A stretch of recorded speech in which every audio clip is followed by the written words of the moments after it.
Heritage হস্টেলের বাইরে তখন তুমুল ঝড়। জানালার কাছে বৃষ্টির ছাঁট এমনভাবে আছড়ে পড়ছে যেন হাজারটা অদৃশ্য হাত ভেতরে ঢোকার জন্য মরিয়া হয়ে ধাক্কা দিচ্ছে।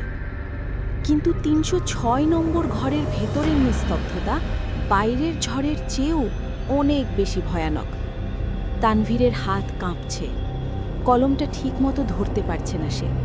টেবিলের ওপর রাখা মোমবাতির শিখাটা শেষ হয়ে এসেছে, যে কোনো মুহূর্তে নিভে যাবে। আর আলো নিভে যাওয়া মানে ওরা চলে আসবে। গত ৭ দিন ধরে তানভীর কাউকে কিছু বলেনি, বললে কেউ বিশ্বাস করত না। সবাই ভাবত পরীক্ষার চাপে তার মাথা খারাপ হয়ে গেছে। কিন্তু তানভীর জানে গত রাতে সে আয়নায় যা দেখেছিল তা কোনো মনের ভুল ছিল না। তার নিজের ছায়াটা তার নড়াচড়ার সঙ্গে মিল ছিল না। সে যখন হাত নামিয়ে রেখেছিল, আয়নার ছায়াটি তখনও তার দিকে তাকিয়ে হাসছিল। খস খস খস। তানভীরের মেরুদণ্ড বেয়ে একটা হিম শীতল স্রোত নেমে গেল। শব্দটা দরজার বাইরে থেকে আসছে না, শব্দটা আসছে তার ঠিক পেছনে থাকা পুরনো মেহগনি কাঠের আলমারিটার ভেতর থেকে, যেন কেউ ভেতর থেকে নখ দিয়ে কাঠ আঁচড়াচ্ছে। তানভীর দ্রুত ডায়েরির শেষ পাতাটা খুলল। তার হাতে সময় নেই, তাকে সতর্ক করে যেতে হবে। পরবর্তী যে ছাত্র এই অভিশপ্ত ঘরে আসবে তাকে জানাতে হবে কি ভুল সে করেছিল। সে দ্রুত লিখতে শুরু করল। এই ঘরটা খালি নয়, ও আমাকে দেখছে, ও ক্ষুধার্ত। ভুল করেও আলমারির পেছনের দেওয়ালটা। লেখাটা শেষ করা গেল না। হঠাৎ করে ঘরের কোণে তাপমাত্রা অদ্ভুতভাবে কমে গেল। পচা লিলি ফুল আর নোনা ধরা ভ্যাপসা গন্ধে ভরে উঠল বাতাস।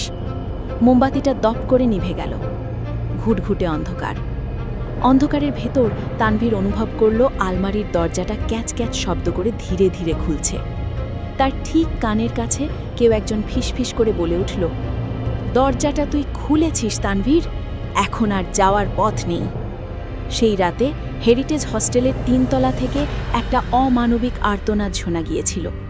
কিন্তু পরদিন সকালে যখন ওয়ার্ডেন আর পুলিশ দরজা ভেঙে ৩০৬ নম্বর ঘরে ঢুকল, সেখানে কেউ ছিল না, না তানভীর, না তার কোনো চিহ্ন।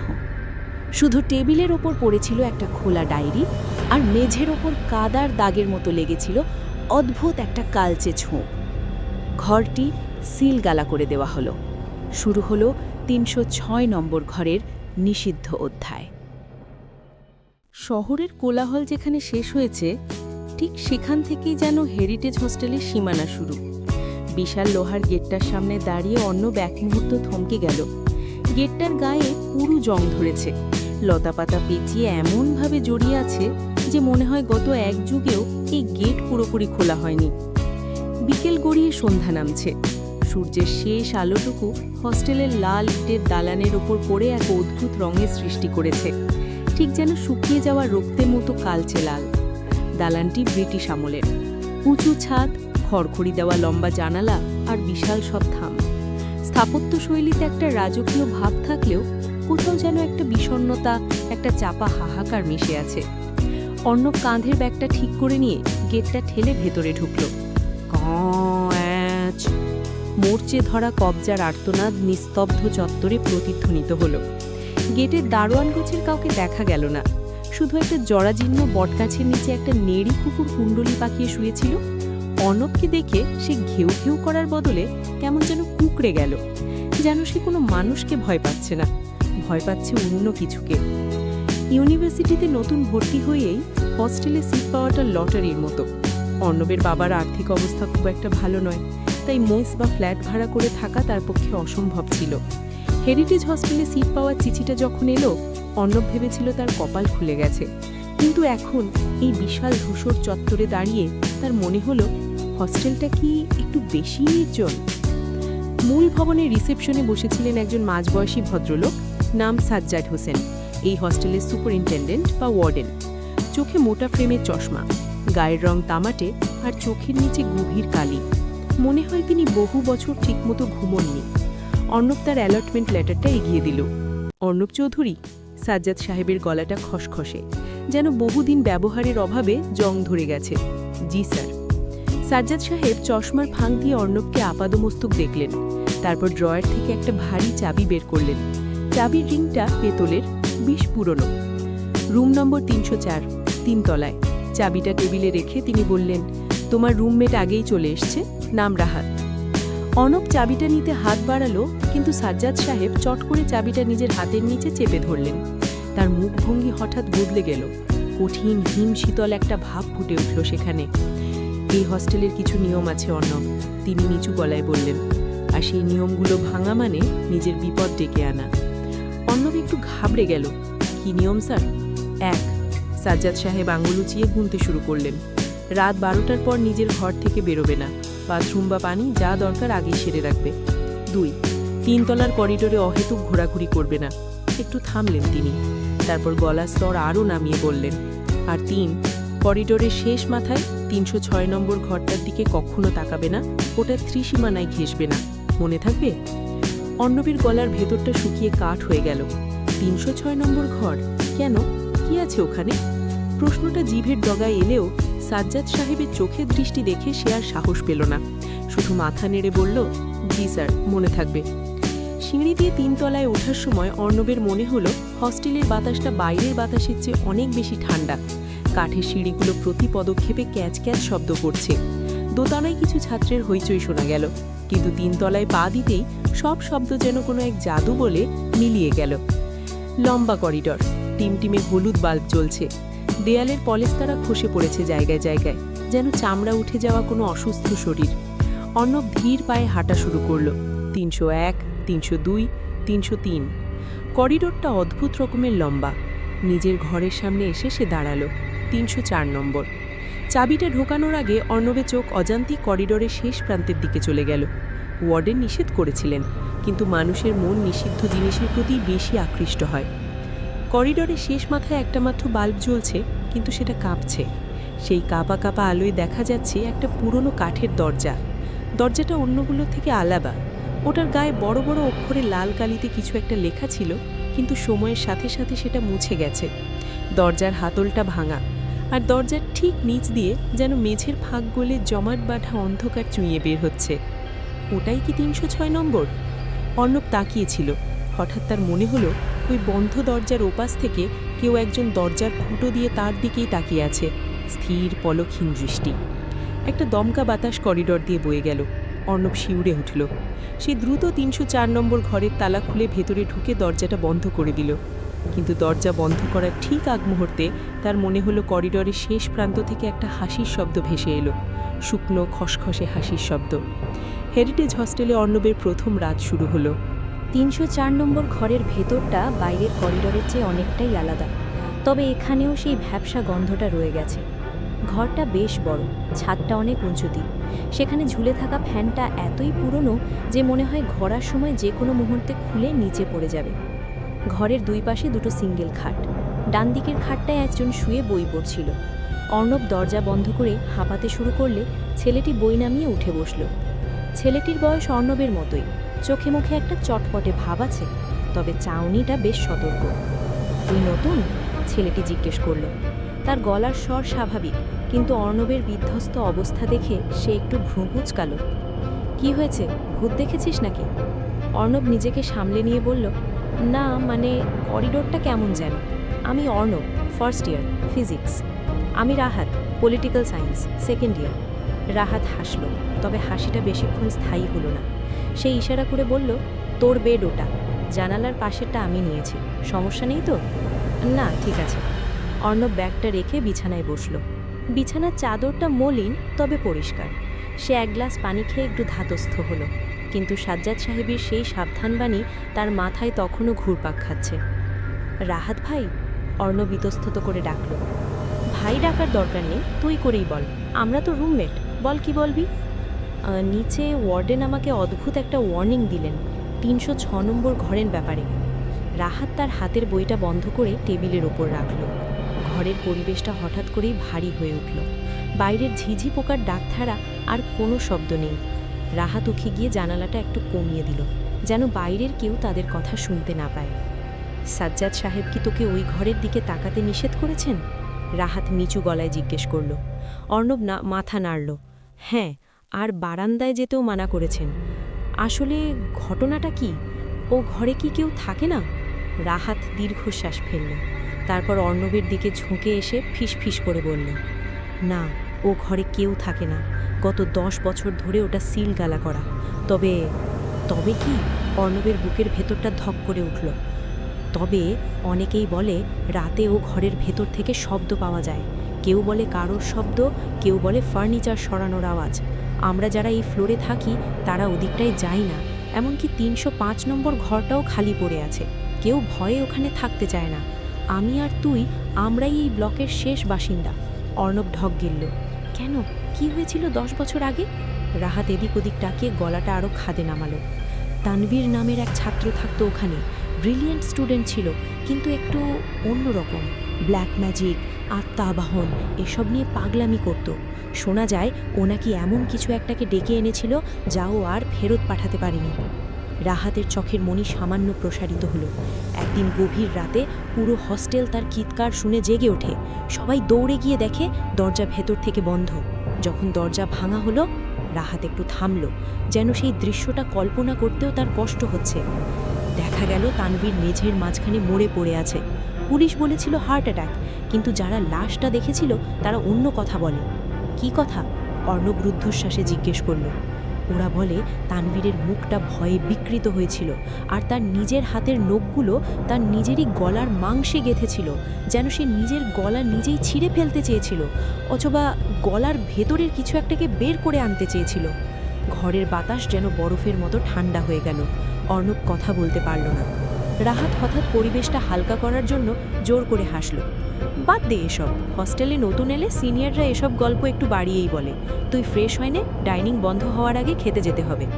রাহাত তোয়ালে নিয়ে বাথরুমের দিকে চলে গেল, কিন্তু অর্ণব নড়তে পারল না। সে বসে রইল বিছানায়।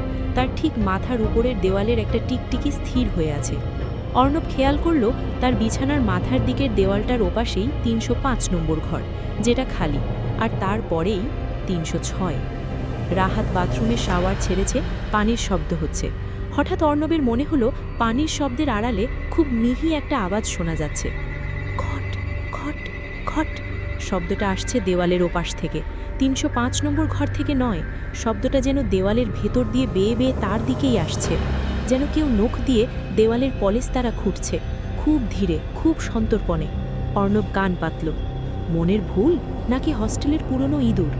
ঠিক তখনই শব্দটা থামল, আর দেওয়ালের ঠিক ওপাশ থেকে অর্ণবের কানের কয়েক ইঞ্চি দূর থেকে একটা অস্পষ্ট ফিসফিসানি ভেসে উঠল। এসেছিস? অর্ণব ছিটকে বিছানা থেকে সরে গেল। তার সারা শরীরে কাঁটা দিয়ে উঠল। সে কি ভুল শুনল? বাথরুমের দরজা খুলে রাহাত ভেজা চুলে বেরিয়ে এলো।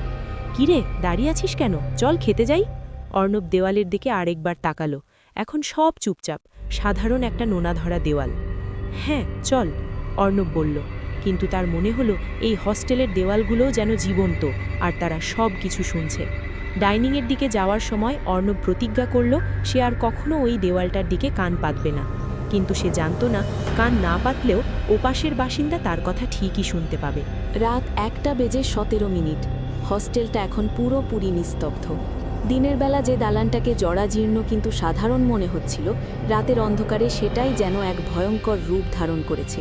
304 নম্বর ঘরের ভেতরে ফ্যান ঘোরার একটানা ঘর ঘর শব্দ ছাড়া আর কোনো আওয়াজ নেই।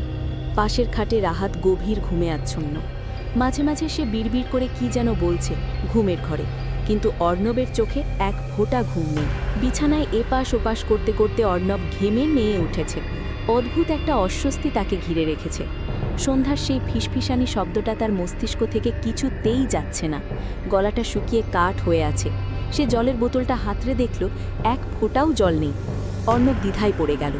নিচে সাজ্জাদ সাহেব স্পষ্টভাবে বলে দিয়েছিলেন রাত 12টার পর ঘর থেকে বের না হতে, কিন্তু তৃষ্ণায় তার বুক ফেটে যাচ্ছে। করিডোরের মাঝখানের দিকেই একটা ওয়াটার ফিল্টার আছে, খুব বেশি হলে 1 মিনিটের মামলা। ধুর, কি আর হবে। নিজের মনকে সান্ত্বনা দিয়ে অর্ণব বিছানা থেকে নামল। খুব সাবধানে ছিটকিনিটা খুলল সে, যাতে রাহাতের ঘুম না ভেঙে যায়। ক্যাঁ! রাতের নিস্তব্ধতায় দরজার শব্দটা যেন বোমার মতো ফাটল। অর্ণব কয়েক সেকেন্ড মূর্তির মতো দাঁড়িয়ে রইল। রাহাত নড়ল না। অর্ণব ধীর পায়ে ঘর থেকে বেরিয়ে এলো। করিডোরে পা দিতেই এক ঝামটা হিমশীতল বাতাস তার মুখে লাগল। বাইরের আকাশ মেঘলা, চাঁদ দেখা যাচ্ছে না। বারান্দার লম্বা থামগুলো অন্ধকারের বুকে যেন এক একটা প্রহরীর মতো দাঁড়িয়ে আছে। করিডোরের আলো ছায়ার খেলাটা বড় অদ্ভুত, মনে হচ্ছে ছায়াগুলো নড়াচড়া করছে। অর্ণব দ্রুত পায়ে ফিল্টারের দিকে এগিয়ে গেল। তার পায়ের চপ্পলের আওয়াজ ফট ফট করে প্রতিধ্বনিত হচ্ছে। মনে হচ্ছে সে একা হাঁটছে না, তার ঠিক পেছনে পেছনে অদৃশ্য কেউ একজন পা মিলিয়ে হাঁটছে। অর্ণব একবার পেছনে তাকালো, কেউ নেই, শুধু ৩০৪ নম্বর ঘরের খোলা দরজাটা হাঁ করে তাকিয়ে আছে। ফিল্টার থেকে জলে বোতলে ভরার শব্দটা নিঝুম রাতে খুব কানে লাগছে। জল ভরা শেষ হতেই অর্ণব বোতলটা মুখে লাগালো। ঢক ঢক করে জল খাওয়ার সময় তার নজর অজান্তেই চলে গেল করিডোরের শেষ মাথায়। নিষিদ্ধ এলাকা, ৩০৬ নম্বর ঘর। ওখানে কোনো আলো নেই, অন্ধকার যেন ওখানে জমাট বেঁধে আছে, কিন্তু সেই অন্ধকারের মধ্যেও অর্ণব কিছু একটা দেখতে পেল। তার হাত থেকে জলের বোতলটা খসে পড়ার উপক্রম হলো। ৩০৬ নম্বর ঘরের দরজার ঠিক সামনে কেউ একজন দাঁড়িয়ে আছে। অন্ধকার বলে চেহারা বোঝা যাচ্ছে না, শুধু একটা অবয়ব। ছেলেটি লিকলিকে লম্বা, পরনে একটা সাদা রঙের হাফ শার্ট। সে দরজার দিকে মুখ করে দাঁড়িয়ে আছে, যেন ভেতরে ঢোকার জন্য অপেক্ষা করছে। অর্ণবের হৃৎপিণ্ড গলার কাছে চলে এলো। সে কি চিৎকার করবে নাকি দৌড়ে পালাবে? কে কে ওখানে? অর্ণবের গলা দিয়ে চি চি শব্দ বেরোলো। অবয়বটা নড়ল না, কোনো উত্তর দিল না। অর্ণব সাহসে ভর করে আরেকটু জোরে ডাকল, এই ভাই, ওখানে কি করছেন? ওখানে যাওয়া তো নিষেধ। কথাটা শেষ হওয়া মাত্রই করিডোরের ভোল্টেজ হঠাৎ কমে গেল। বাতিগুলো দপ করে নিভে গিয়ে আবার জ্বলে উঠল। আর সেই এক মুহূর্তের অন্ধকারের পর আলো ফিরতেই অর্ণব দেখল জায়গাটা ফাঁকা। ৩০৬ নম্বর ঘরের সামনে কেউ নেই। অর্ণব চোখ রগড়ল। মনের ভুল, হ্যালুসিনেশন। কিন্তু সে স্পষ্ট দেখেছিল ওখানে কেউ দাঁড়িয়েছিল। সে পা বাড়াতে চাইল নিজের রুমের দিকে, কিন্তু কোনো এক অমোঘ আকর্ষণে তার পা দুটো তাকে টেনে নিয়ে গেল ৩০৬ নম্বর ঘরের দিকে। কৌতূহল মানুষের সব চাইতে বড় শত্রু। ধীর পায়ে সে এগিয়ে গেল নিষিদ্ধ দরজার কাছে। কাছাকাছি আসতেই সেই পচা লিলি ফুলের গন্ধটা আবার নাকে ধাক্কা দিল, বমি আসার মতো গন্ধ। দরজাটা বিশাল, কাঠের গায়ে অজস্র আঁচড়ের দাগ। আর দরজার হাতলটা, অর্ণব খেয়াল করল ধুলো পড়া হাতলটার ওপর খুব পরিষ্কার হাতের ছাপ, যেন একটু আগে কেউ এটা ধরে মোচড়ানোর চেষ্টা করেছে।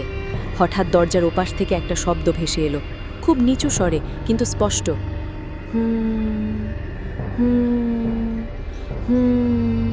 কেউ একজন গুনগুন করে গান গাইছে, কোনো এক অজানা সুরের ঘুম পাড়ানি গান। সুরটা করুণ, কিন্তু তার চেয়েও বেশি ভয়ের, কারণ গানটা কোনো মানুষের গলায় নয়, মনে হচ্ছে কোনো যান্ত্রিক বা ভাঙা গলায় গাওয়া হচ্ছে। গানটা ক্রমশ কাছে আসছে, দরজার ঠিক ওপাশেই। অর্ণব আর সহ্য করতে পারল না, তার স্নায়ু ভেঙে পড়ল। সে উল্টো দিকে ঘুরে দিল এক দৌড়। করিডোর ধরে দৌড়ানোর সময় তার মনে হলো তার পেছনে ৩০৬ নম্বর ঘরের দরজাটা দড়াম করে খুলে গেল এবং ভারী পায়ের শব্দ তার পিছু নিল, থপ থপ থপ থপ। অর্ণব ৩০৪ নম্বর ঘরে ঢুকে দরজাটা সজোরে বন্ধ করে দিল। হাঁপাতে হাঁপাতে ছিটকিনিটা লাগিয়ে দিয়ে দরজায় পিঠ ঠেকিয়ে বসে পড়ল মেঝেতেই। তার সারা শরীর ঘামে ভিজে গেছে, বুকটা হাঁপড়ের মতো ওঠানামা করছে।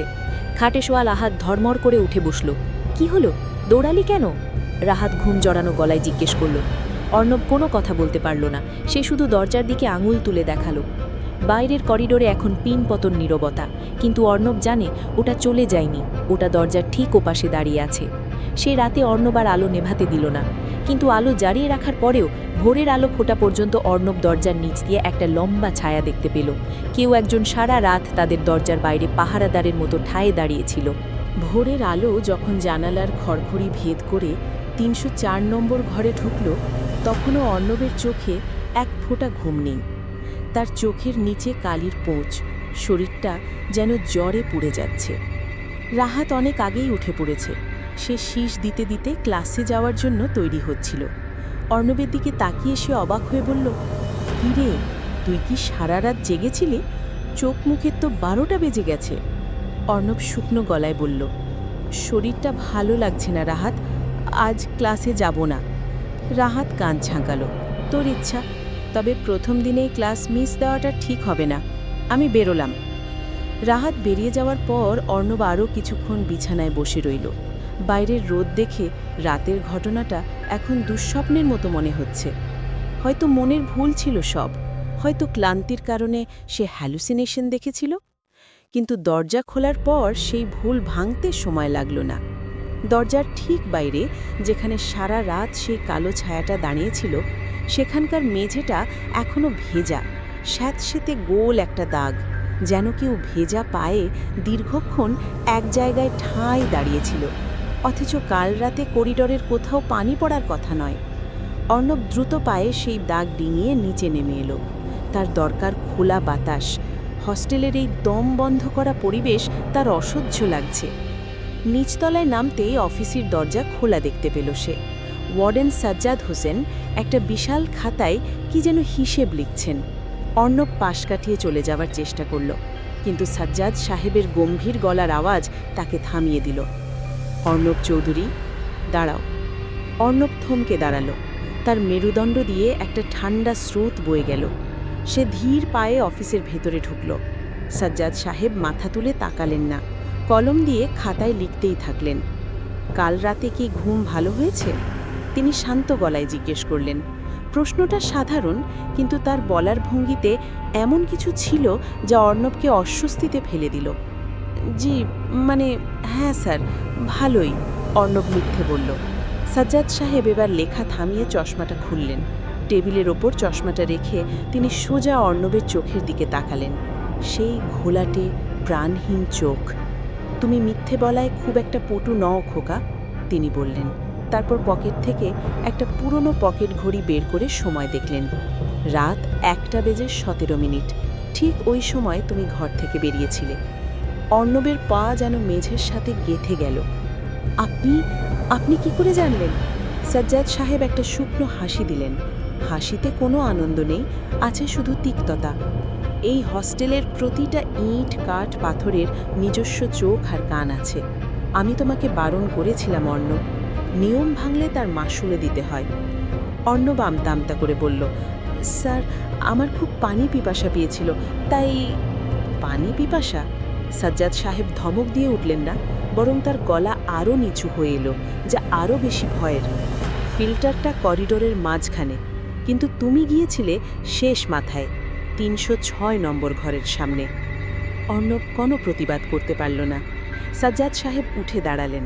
তিনি ধীর পায়ে অর্ণবের কাছে এগিয়ে এলেন, এত কাছে যে অর্ণব ওয়ার্ডেনের গায়ে পুরনো তামাক আর ন্যাপথালিনের গন্ধ পাচ্ছিল। তুমি কি জানো কেন ওদিকে যাওয়া নিষেধ? সাজ্জাদ সাহেব ফিসফিস করে বললেন, কারণ ওটা এমন এক জিনিসের আস্তানা যা মানুষের সঙ্গ পছন্দ করে না, কিন্তু একবার যদি সে কাউকে দেখে ফেলে তবে সে তাকে ছাড়ে না। তিনি অর্ণবের শার্টের কলারের দিকে ইঙ্গিত করলেন। তোমার ঘাড়ে ওটা কিসের দাগ? অর্ণব চমকে উঠে হাত দিল। আয়না নেই তাই সে দেখতে পেল না, কিন্তু আঙুলের ডগায় আঠালো কিছু একটা লাগল। সে হাত নামিয়ে আনল। কালচে রঙের এক ফোঁটা কাদা, ঠিক যেমন কাদা 306 নম্বর ঘরের বাইরে দেখা গিয়েছিল। সাজ্জাদ সাহেব দীর্ঘশ্বাস ফেললেন। তিনি আবার নিজের চেয়ারে গিয়ে বসলেন। শোনো অর্ণব, আমি তোমাকে হস্টেল ছেড়ে দিতে বলতে পারি না, কারণ তোমার অ্যালটমেন্ট হয়ে গেছে, কিন্তু আমি তোমাকে একটা শেষ হুঁশিয়ারি দিচ্ছি। সূর্যাস্তের পর ভুলেও আর নিজের ঘরের দরজা খুলবে না, কেউ ডাকলেও না। এমনকি যদি শোনো তোমার মা বা বাবা তোমাকে ডাকছে, তবুও না। অর্ণব ঢোক গিলল। কেন স্যার? ওটা কি মানুষ নয়? সাজ্জাদ সাহেব খাতাটা বন্ধ করলেন। শব্দটা অফিসের নিস্তব্ধতা ভেঙে দিল। মানুষ? তিনি বিদ্রূপের হাসি দিলেন। মানুষ তো মরে গেলে শেষ হয়ে যায়, কিন্তু কিছু ঘৃণা, কিছু অতৃপ্ত বাসনা মৃত্যুতেও শেষ হয় না। তানভীর মরেনি অর্ণব, ও এখনও ওই ঘরেই আছে, অপেক্ষা করছে একটা নতুন শরীরের জন্য। তিনি হাত দিয়ে ইশারা করলেন অর্ণবকে চলে যাওয়ার জন্য। যাও এখন, আর মনে রেখো, তুমি এখন আর শুধু দর্শক নাও, তুমি এখন ওর খেলার একটা অংশ হয়ে গেছো। অর্ণব টলটলেতে অফিস থেকে বেরিয়ে এলো। বাইরের কড়া রোদ তার গায়ে লাগলো, কিন্তু তার শরীরের কাঁপুনি কমল না। সে ঘাড়ের সেই আঠালো কাদাটা মুছতে চাইল, কিন্তু সেটা চামড়ার সাথে এমনভাবে লেগে আছে যেন ওটা তার শরীরেরই অংশ। কলেজের গেটের দিকে হাঁটার সময় অর্ণব অনুভব করল 3তলার সেই বন্ধ জানালা দিয়ে কেউ একজন তাকে দেখছে। সে জানে তাকালে কাউকে দেখা যাবে না, তবুও সেই দৃষ্টির ভার সে অনুভব করতে পারছে। খেলা শুরু হয়ে গেছে, আর অর্ণব জানে না এই খেলায় জেতার উপায় কী। সেদিন সন্ধ্যা থেকেই আকাশ কালো করে মেঘ জমেছিল। রাত 9টা বাজতে না বাজতেই শুরু হলো তুমুল ঝড় বৃষ্টি। হস্টেলের পুরনো টিনের চালের ওপর বৃষ্টির শব্দে মনে হচ্ছে যেন আকাশ ভেঙে পড়ছে। বাতাসের দাপটে জানালার কপাটগুলো থর থর করে কাঁপছে। 304 নম্বর ঘরের ভেতরে মোমবাতির আলো কাঁপছে। কিছুক্ষণ আগেই বিদ্যুৎ চলে গেছে। লোডশেডিং এই এলাকায় নতুন কিছু নয়, কিন্তু আজকের অন্ধকারটা অন্য দিনের চেয়ে অনেক বেশি গাঢ় মনে হচ্ছে। রাহাত বিছানায় শুয়ে হেডফোন কানে দিয়ে গান শুনছে, সম্ভবত বাইরের ঝড় বৃষ্টির শব্দ এড়ানোর জন্য। কিন্তু অর্ণব পড়ার টেবিলে বসেও বইয়ে মন দিতে পারছে না। ওয়ার্ডেনের কথাগুলো তার মাথায় হাতুড়ির মতো পিটছে। ওরা একটা নতুন শরীর খুঁজছে। অর্ণবের টেবিলটা জানালার ঠিক পাশেই, পুরনো আমলের লম্বা জানালা, যার অর্ধেকটা কাঁচ আর অর্ধেকটা কাঠের খড়খড়ি। জানালার একটা কাঁচ বহুদিন আগেই ভেঙে গিয়েছিল, সেখানে একটা কার্ডবোর্ড টেপ দিয়ে লাগানো। বাতাসের ধাক্কায় সেই কার্ডবোর্ডটা ফটফট শব্দ করছে। হঠাৎ অর্ণবের মনে হলো বৃষ্টির শব্দের আড়ালে জানালার কাছে অন্য কোনো শব্দ হচ্ছে।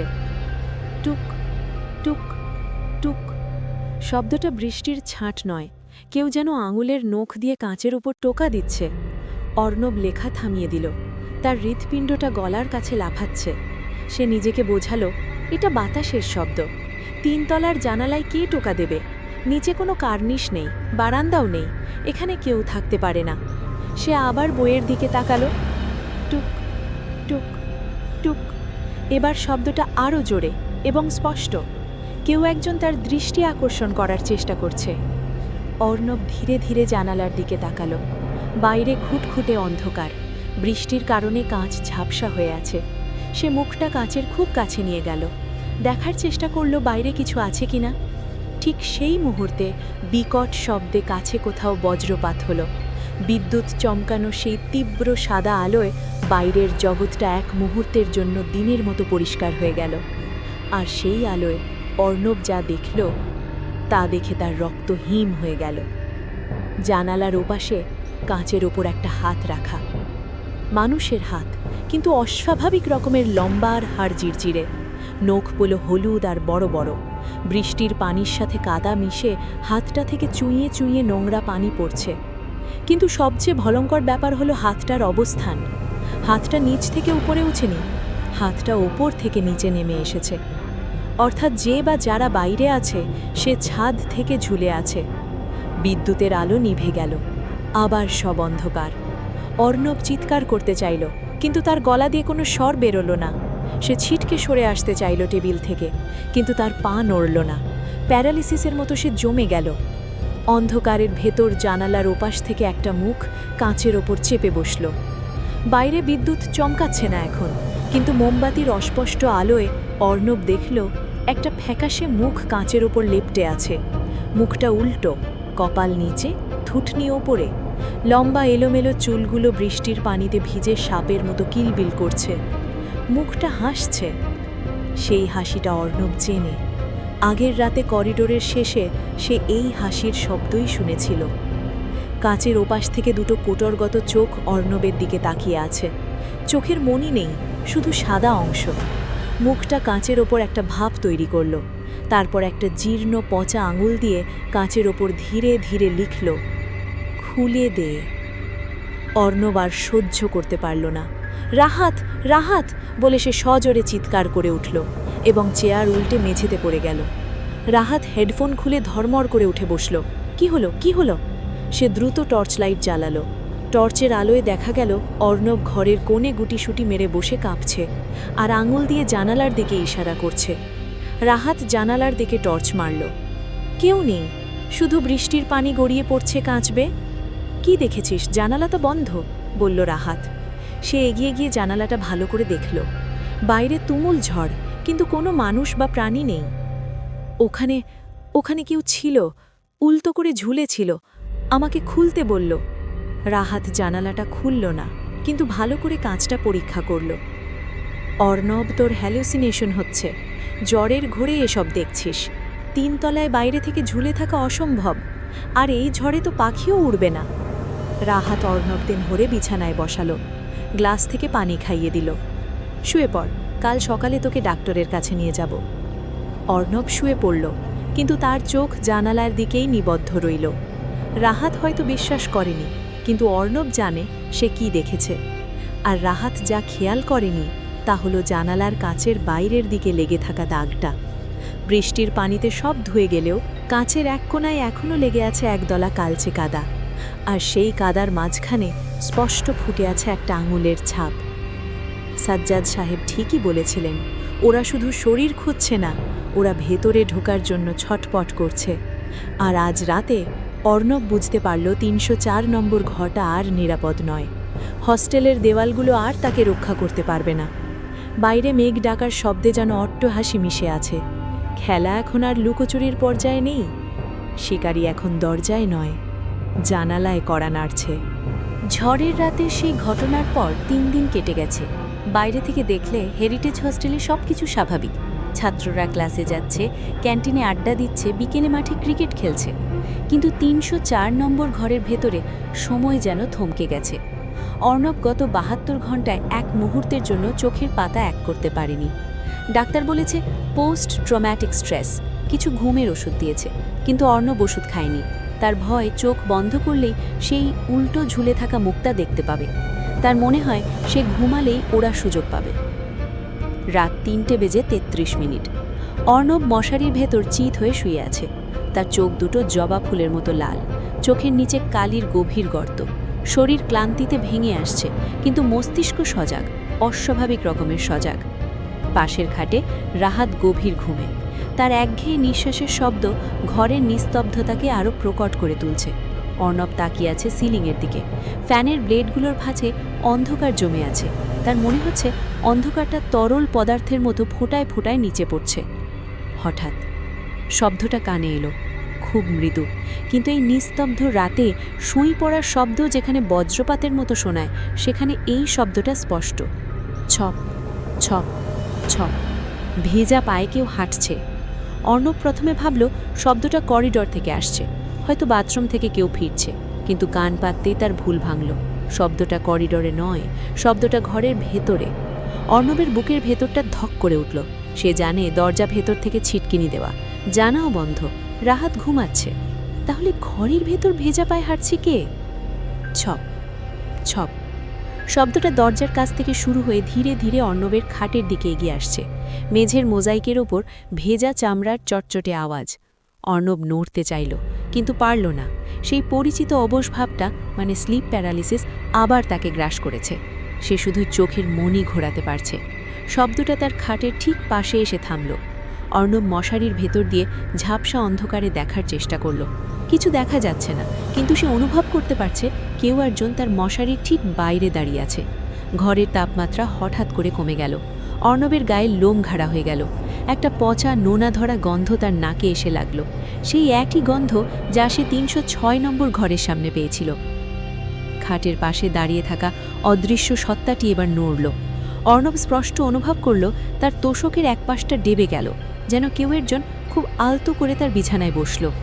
অর্ণবের শ্বাস বন্ধ হয়ে আসার উপক্রম। সে চিৎকার করতে চাইল, রাহাত বাঁচা, কিন্তু মুখ দিয়ে শুধু একটা গোঙানির শব্দ বের হলো। বিছানায় বসে থাকা অদৃশ্য আগন্তুকটি এবার অর্ণবের দিকে ঝুঁকে এলো। মশারির ওপর দিয়ে একটা ঠান্ডা নিঃশ্বাস অর্ণবের গালে লাগলো।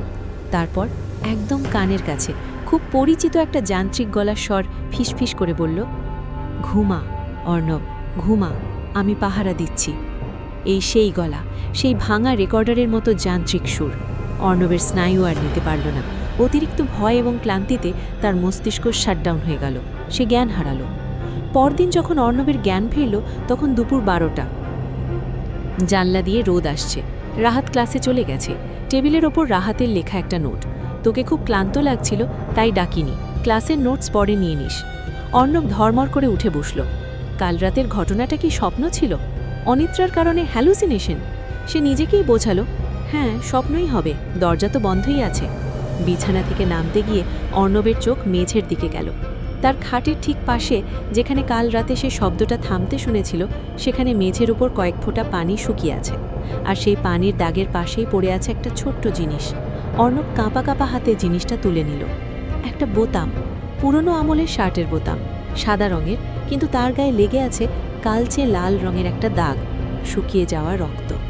অর্ণব জানে এই বোতাম তার বা রাহাতের কোনো শার্টের নয়। তাহলে এটা কার? অর্ণব বোতামটা হাতের মুঠোয় চেপে ধরল। সে বুঝতে পারল তার অনিদ্রা তার সবচেয়ে ছোট সমস্যা। আসল সমস্যা হলো সে এখন আর নিজের ঘরেও একা নয়, তার প্রতিটি নিঃশ্বাস, প্রতিটি নড়াচড়া কেউ একজন খুব কাছ থেকে দেখছে। তার মনে পড়ল সাজ্জাদ সাহেবের কথা। ওরা অপেক্ষা করছে, কিন্তু অর্ণব ভুল ভেবেছিল। ওরা অপেক্ষা করছে না, ওরা এসে গেছে। দুপুর গড়িয়ে বিকেল হতে চলল। অর্ণব আজও ক্লাসে যায়নি। গত রাতের ঘটনার পর সে এক মুহূর্তের জন্যও ৩০৪ নম্বর ঘরে স্থির থাকতে পারছিল না। আবার ক্যাম্পাসে গিয়ে বন্ধুদের সাথে স্বাভাবিক আচরণ করাও তার পক্ষে অসম্ভব হয়ে দাঁড়িয়েছিল। তার পকেটে এখনও সেই রক্তমাখা বোতামটা আগুনের মতো জ্বলছে। অস্থিরতা কাটাতে অর্ণব হস্টেলের নিচতলায় অবস্থিত লাইব্রেরিটার দিকে পা বাড়াল। হেরিটেজ হস্টেলের লাইব্রেরিটা একসময় খুব সমৃদ্ধ ছিল, কিন্তু এখন ছাত্ররা ইন্টারনেটের যুগে আর খুব একটা এদিকে আসে না। বিশাল হলঘরটার বেশিরভাগ অংশই এখন ধুলো আর মাকড়সার জালের দখলে। ভেতরে ঢুকতেই পুরনো বইয়ের সেই পরিচিত ভ্যাপসা গন্ধ নাকে এলো। গন্ধটা অর্ণবের বেশ প্রিয়, কিন্তু আজ কেন জানি এই গন্ধেও একটা অস্বস্তি মিশে আছে। লাইব্রেরিয়ান বৃদ্ধ কাশেম চাচা কাউন্টারে মাথা নিচু করে ঘুমাচ্ছেন। অর্ণব নিঃশব্দে পেছনের সারির তাকগুলোর দিকে এগিয়ে গেল। সে নির্দিষ্ট কোনো বই খুঁজছিল না, সে খুঁজছিল ১৯৪৪ থেকে ২০০০ সালের পুরনো ম্যাগাজিন বা রেকর্ড। যদি তানভীরের মৃত্যুর কোনো খবর পাওয়া যায়। ঘুরতে ঘুরতে সে একদম পেছনের কোণায় বর্জ্য ও বাতিল বই সেকশনে এসে দাঁড়ালো। এখানে সেই বইগুলো রাখা হয় যেগুলো প্রাক্তন ছাত্ররা ফেলে গেছে বা উইপোকায় অর্ধেক খেয়ে ফেলেছে। তাকগুলোর দিকে তাকাতে তাকাতে হঠাৎ অর্ণবের চোখ আটকে গেল কালো মলাটের একটি ডায়েরির ওপর। ডায়েরিটা কোনো গল্পের বই বা পাঠ্য বই নয়, এটি দুটি মোটা পদার্থবিজ্ঞান বইয়ের চিপায় এমনভাবে গোজা ছিল যেন কেউ ইচ্ছে করে ওটাকে আড়াল করতে চেয়েছিল। অর্ণব আলতো করে ডায়েরিটা টেনে বের করল। মলাটের ওপর পুরো ধুলোর আস্তরণ। সে ফুঁ দিয়ে ধুলো ওড়াতেই সোনালি হরফে লেখা নামটা অস্পষ্টভাবে ফুটে উঠল। তানভীর আহমেদ, সেশন ১৯৯৩-৯৪। অর্ণবের হৃৎস্পন্দন বেড়ে গেল। এটা সেই তানভীর, ৩০৬ নম্বর ঘরের শেষ বাসিন্দা। সে চারপাশটা একবার দেখে নিল, কেউ নেই। জানালার ফাঁক দিয়ে আসা বিকেলের মরা আলোয় সে ডায়েরিটা খুলল। প্রথম দিকের পৃষ্ঠাগুলো বেশ সাধারণ, ক্লাসের নোট, ফিজিক্সের জটিল সব সূত্র আর মাঝে মাঝে হস্টেলের ডাইনিংয়ের খাবার নিয়ে কিছু অভিযোগ। হাতের লেখা বেশ সুন্দর, গোটা গোটা। কিন্তু ডায়েরির মাঝের দিকে আসতেই লেখার ধরন বদলাতে শুরু করল। লেখাগুলো ওগোছালো, কাটাকুটি বেশি। অর্ণব পাতা উল্টে একটি নির্দিষ্ট তারিখের ওপর চোখ রাখল। 10ই অক্টোবর ১৯৯৪। সাজ্জাদ স্যার আমাকে সাবধান করেছিলেন, কিন্তু আমি শুনিনি। ব্ল্যাক ম্যাজিক বা প্ল্যানচেট কোনো কুসংস্কার নয়, এটা বিজ্ঞান। এনার্জি কখনো ধ্বংস হয় না, শুধু রূপ বদলায়। আমি ৩০৬ নম্বর ঘরের এনার্জি ফিল্ড মেপে দেখেছি। এখানে অস্বাভাবিক কিছু একটা আছে। কম্পাসটা এখানে কাজ করে না, কাঁটাটা পাগলের মতো ঘুরতে থাকে। অর্ণব দ্রুত পাতা উল্টাতে লাগল। ২৫শে অক্টোবর ১৯৯৪। আজ রাতে আমি ওটার সাথে যোগাযোগ করতে পেরেছি। ও কোনো সাধারণ আত্মা নয়, ও অনেক প্রাচীন। ও আমাকে বলেছে ও মুক্তি চায়, কিন্তু মুক্তির জন্যে ওর একটা তরুণ দরকার, একটা দরজা। আমি কি সেই দরজা খুলে ভুল করছি? পড়তে পড়তে অর্ণবের হাত ঘামতে শুরু করল। তানভীর জেনে বুঝেই বিপদ ডেকে এনেছিল। ৩রা নভেম্বর ১৯৯৪। আমার খুব ভয় করছে, আমি আর ঘুমাতে পারি না। আমি যখনই চোখ বন্ধ করি দেখি আলমারির ভেতর থেকে কেউ আমার দিকে তাকিয়ে আছে। ওটা এখন আর শুধু ৩০৬ নেই, ওটা আমার মনের ভেতরে ঢুকে গেছে। রাহাতকে। অর্ণব চমকে উঠল। তার বর্তমান রুমমেটের নামও রাহাত, কিন্তু এটা নিশ্চয়ই অন্য কেউ। কিছু বলা যাবে না, ওরা আমাকে পাগল ভাবছে। শেষ এন্ট্রি, তারিখবিহীন। লেখাগুলো এত অস্পষ্ট যে পড়া কঠিন। কলমের খোঁচায় কাগজ ছিঁড়ে গেছে কয়েক জায়গায়। মনে হচ্ছে লেখার সময় তানভীরের হাত প্রচণ্ড কাঁপছিল। আমি চাবিটা লুকিয়ে ফেলেছি, যেন কেউ না পায়। ওয়ার্ডেন জানে, ওয়ার্ডেন সব জানে। ওটা এখন আমার শরীর চায়। ও বলছে আমার চামড়া পরেও বাইরে বেরোবে। যদি আমি আজ রাতের মধ্যে বেরোতে না পারি, তবে দয়া করে কেউ ৩০৬ নম্বর ঘরের মেঝের নিচের আলগা কাঠটা। বাক্যটা শেষ হয়নি। হঠাৎ লাইব্রেরির শেষ প্রান্ত থেকে একটা বই ধপাস করে নিচে পড়ল। অর্ণব চমকে উঠে ডায়েরিটা বন্ধ করে বুকে চেপে ধরল। সে দ্রুত সেদিকে তাকালো। কেউ নেই, বাতাসের কোনো অস্তিত্ব এখানে নেই। তাহলে এত ভারী বই পড়ল কি করে? কে কে ওখানে? অর্ণব নিচু গলায় জিজ্ঞেস করল। উত্তর এলো না, কিন্তু তার ঠিক পিছনের তাক থেকে খুব পরিচিত সেই ফিসফিসানি ভেসে এলো। চাবিটা, অর্ণব, চাবিটা কোথায়? অর্ণব আর এক মুহূর্ত দেরি করল না। ডায়েরিটা নিজের শার্টের ভেতরে লুকিয়ে সে দ্রুত পায়ে লাইব্রেরি থেকে বেরিয়ে এলো। বাইরে আসতেই সে দেখল সূর্য ডুবে গেছে, মাগরিবের আজান দিচ্ছে, হস্টেল চত্বরে অন্ধকার নেমে আসছে। অর্ণব বুঝতে পারল সে এক বিশাল গুপ্তধনের সন্ধান পেয়েছে। তানভীজ তার ডায়েরিতে কোনো এক চাবির কথা বলেছে, আর বলেছে ৩০৬ নম্বর ঘরের মেঝের নিচে কিছু একটা আছে। কিন্তু সবচেয়ে ভরের ব্যাপার হলো তানভীর লিখেছে ওয়ার্ডেন সব জানে। অর্ণব যখন সিঁড়ি দিয়ে ৩ তলায় উঠছিল তখন তার মনে হলো পকেটের ডায়েরিটা যেন আগুনের মতো গরম হয়ে উঠছে, যেন ওটা কোনো জড়বস্তু নয়, ওটার ভেতরেও প্রাণ আছে। ৩০৪ নম্বর ঘরের সামনে এসে সে দেখল দরজা খোলা, রাহাত ভেতরে নেই। কিন্তু অর্ণবের টেবিলের ওপর ঠিক সেই জায়গাটায় যেখানে সে বসে পড়ে, সেখানে কেউ লাল কালি দিয়ে বড় বড় করে লিখে রেখেছে চোর। অর্ণব জানে এটা রাহাতের লেখা নয়, এবং এটাও জানে সে এখন আর শুধু শিকার নয়। তানভীরের ডায়েরিটা হাতে পাওয়ার পর সে এখন ওদের শত্রুতে পরিণত হয়েছে। টেবিলের উপর লাল কালিতে লেখা চোর শব্দটি যেন জলজল করছে। অর্ণব কাঁপা হাতে লেখাটার উপর আঙুল ছোমাল। কালিটা এখনো শুকায়নি, চটচটে। অর্ণব আঙুলটা নাকের কাছে আনতেই বমি ভাব হলো। এটা লাল কালি নয়, এটা রক্ত, পুরনো জমাট বাঁধা রক্তের তীব্র কটু গন্ধ। অর্ণব দ্রুত টিস্যু দিয়ে লেখাটা মুছতে গেল, কিন্তু মুছতে গিয়ে দেখল দাগটা ছড়িয়ে যাচ্ছে। মনে হচ্ছে কাঠের টেবিলটাই যেন রক্তক্ষরণ করছে। সে দিশেহারা হয়ে তানভীরের ডায়েরিটা তোষকের নিচে গুজে দিল। মনে হচ্ছে সে একটা জীবন্ত টাইম বোমা লুকিয়ে রাখল নিজের বিছানায়। বাইরের করিডোরে কারোর পায়ের শব্দ নেই, রাহাত এখনো ফেরেনি। পুরো ৩ তলায় যেন অর্ণব একাই বেঁচে আছে। হঠাৎ করেই ঘরের লাইটটা দপদপ করতে শুরু করলো, ভোল্টেজ ওঠানামা করছে। অর্ণব দেয়ালের কোণে সরে দাঁড়ালো। তার দৃষ্টি স্থির হয়ে আছে বিছানার মাথার দিকের দেয়ালটার উপর। ওই দেয়ালের ওপাশেই ৩০৫ নম্বর ঘর, আর তারপরেই সেই নিষিদ্ধ ৩০৬। খস খস শব্দটা শুরু হলো। প্রথমে মনে হলো ইঁদুর দৌড়াচ্ছে, কিন্তু একটু পরেই শব্দের ধরন বদলে গেল। মনে হচ্ছে কেউ একজন দেয়ালের ওপাশ থেকে নয়, বরং দেয়ালের ভেতর থেকে নখ দিয়ে সিমেন্ট আর ইট খুঁড়ে বের হওয়ার চেষ্টা করছে। অর্ণব শ্বাস বন্ধ করে তাকিয়ে আছে। সে নিজের চোখকে বিশ্বাস করতে পারছে না। তার চোখের সামনে দেয়ালের চুনকাম করা সাদা আস্তরণটা ফুলে উঠছে, যেন অদৃশ্য কোনো নখ দেয়ালের ওপর আঁচড় কাটছে। একটা, দুটো, তিনটে সমানতালাল দাগ দেয়ালের বুকে ফুটে উঠল। দাগগুলো গভীর হচ্ছে, পলিস্তালা ঝুরঝুর করে মেঝেতে আর অর্ণবের বালিশের উপর পড়ছে। ফেরত দে। বাতাসে কোনো শব্দ নেই, কিন্তু অর্ণবের মস্তিষ্কের ভেতরে কেউ যেন চিৎকার করে উঠল। শব্দটা কানের পর্দা ফাটিয়ে দিচ্ছে না, কিন্তু হাড়ের ভেতর কাঁপন ধরিয়ে দিচ্ছে।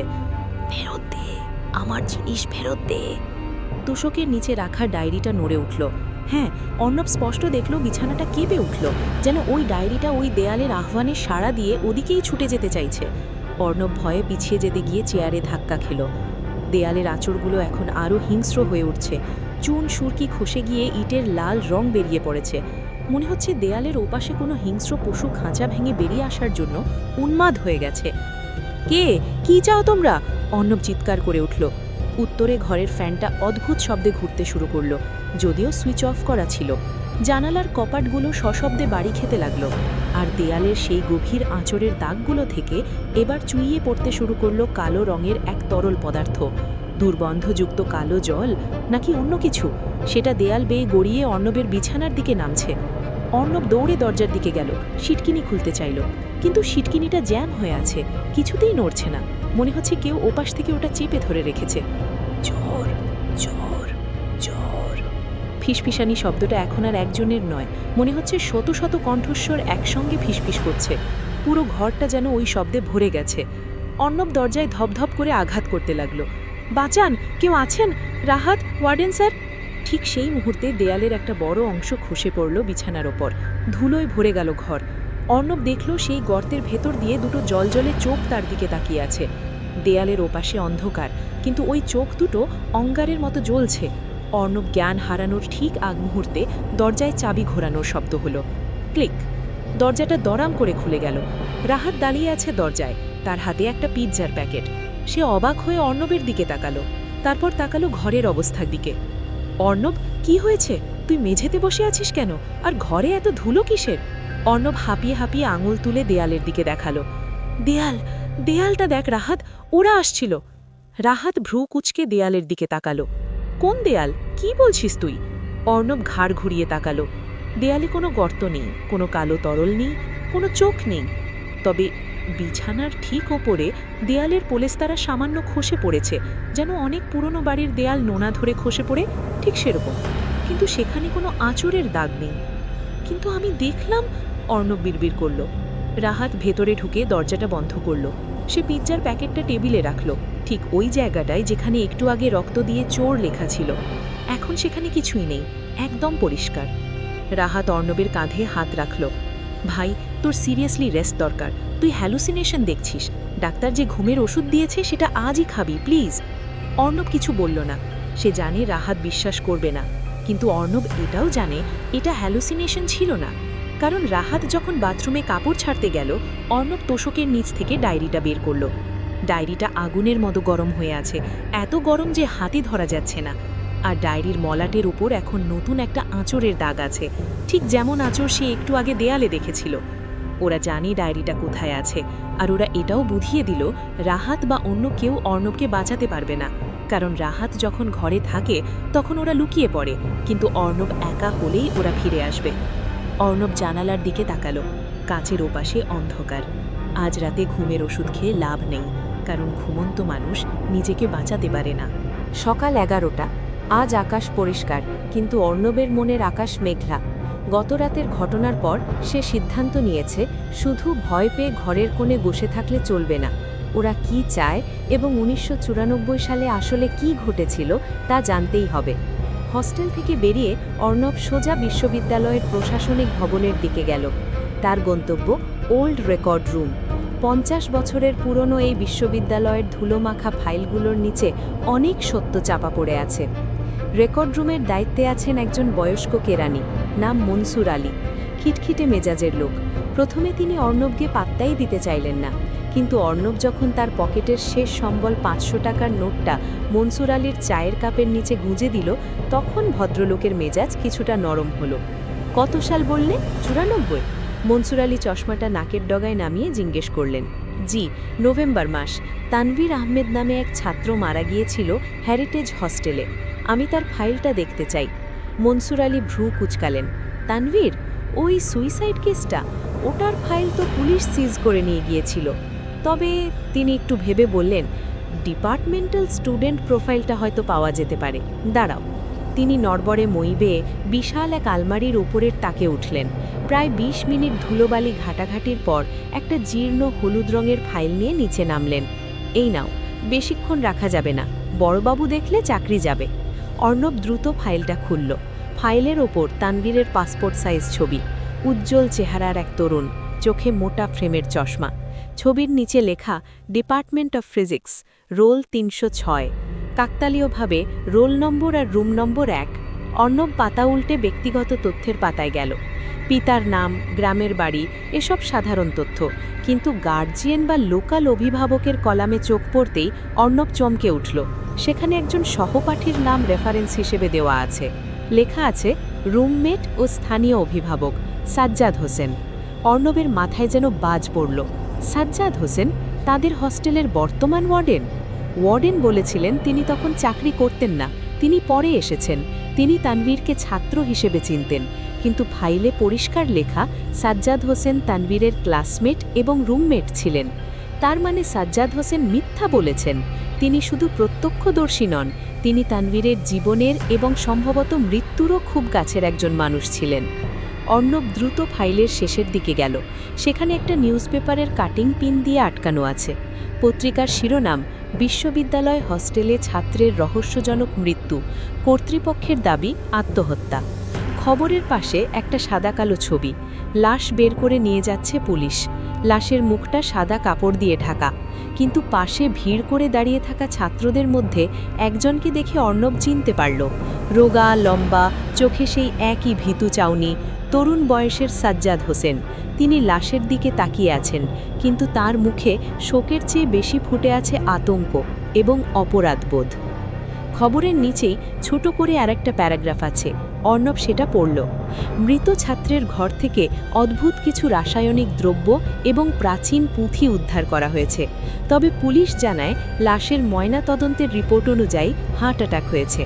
যদিও প্রত্যক্ষদর্শীদের মতে লাশের গলার কাছে এবং বুকের চামড়ায় অদ্ভুত জ্যামিতিক নকশা খোদাই করা ছিল, যা ধারালো নখ দিয়ে করা হয়েছে। অর্ণব ফাইলটা বন্ধ করে দিল। তার হাত কাঁপছে। তানভীর আত্মহত্যা করেনি, হার্ট অ্যাটাকও হয়নি, তাকে বলি দেওয়া হয়েছিল, অথবা সে নিজেই নিজেকে উৎসর্গ করেছিল। আর এই পুরো প্রক্রিয়ায় সাজ্জাদ হোসেনের কোনো না কোনো ভূমিকা ছিল। মনসুর আলী ফাইলটা কেড়ে নিলেন। হয়েছে, এবার যাও বাবা, আর শোনো। তিনি অর্ণবের দিকে তাকিয়ে গলা নামিয়ে বললেন, ওই ছেলের ফাইলের খোঁজ গত 10 বছরে কেউ নিতে আসেনি। তুমি কেন নিচ্ছ জানি না, তবে ওই ব্যাচের ছাত্রদের কপালে শনি ছিল। তানভীর মারা গেল, আর তার রুমমেট সাজ্জাদ তো পাগলই হয়ে গিয়েছিল প্রায়। 1 বছর রিহ্যাব সেন্টারে ছিল, তারপর সুস্থ হয়ে আবার এই হস্টেলের চাকরিতে ঢুকল। মানুষ যেন কেন যে যেখান থেকে পালায় আবার সেখানেই ফিরে আসে আল্লাহই জানেন। অর্ণব রেকর্ড রুম থেকে বেরিয়ে এলো। দুপুরের কড়া রোদ, কিন্তু অর্ণবের গা হিম হয়ে আছে। সাজ্জাদ হোসেন পাগল ছিলেন, রিহ্যাবে ছিলেন, এবং সুস্থ হয়ে আবার ওই অভিশপ্ত হস্টেলের ওয়ার্ডেন হয়ে ফিরে এসেছেন। কেন? তিনি কি অনুশোচনা থেকে ফিরেছেন, নাকি তানভীরের সেই অসমাপ্ত কাজ শেষ করার জন্য ফিরেছেন? পকেটে থাকা তানভীরের ডায়েরিটা আবার নড়ে উঠল।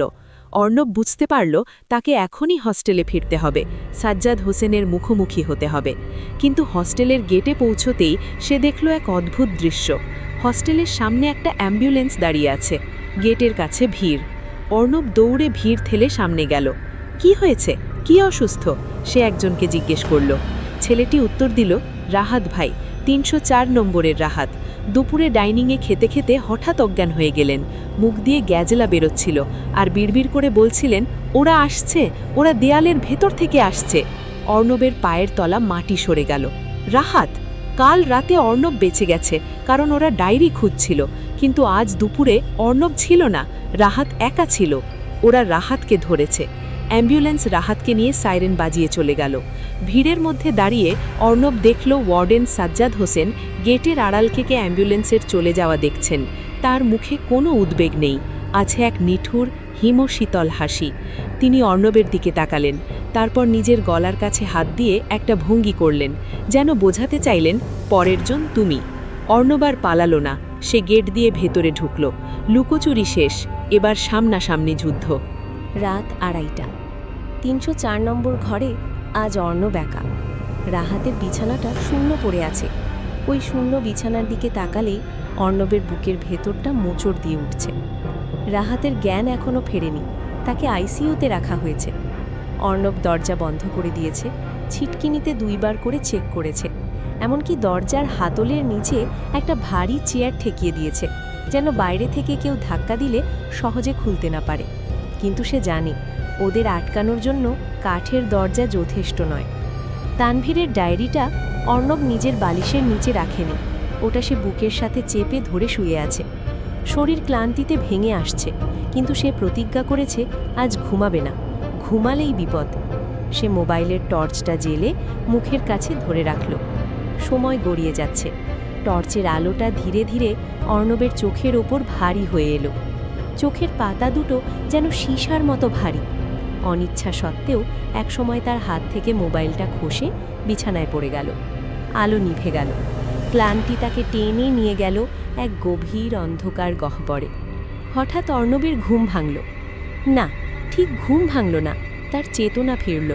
সে বুঝতে পারল সে নিজের বিছানায় শুয়ে আছে। ঘরের ফ্যানটা ঘুরছে, জানালার ফাঁক দিয়ে ল্যাম্প পোস্টের সামান্য আলো আসছে। কিন্তু সমস্যা হলো সে নড়তে পারছে না। অর্ণব হাত নাড়ানোর চেষ্টা করল, পারল না। পা নাড়ানোর চেষ্টা করল, অসাড়। চিৎকার করে ডাকতে চাইল, কে আছিস, বাঁচা। কিন্তু তার গলা দিয়ে কোনো শব্দ বের হলো না, শুধু একটা গোঙানির মতো শব্দ হলো। ও ও তার মস্তিষ্ক পুরোপুরি সজাগ, কিন্তু শরীরটা যেন একটা মৃতদেহে পরিণত হয়েছে।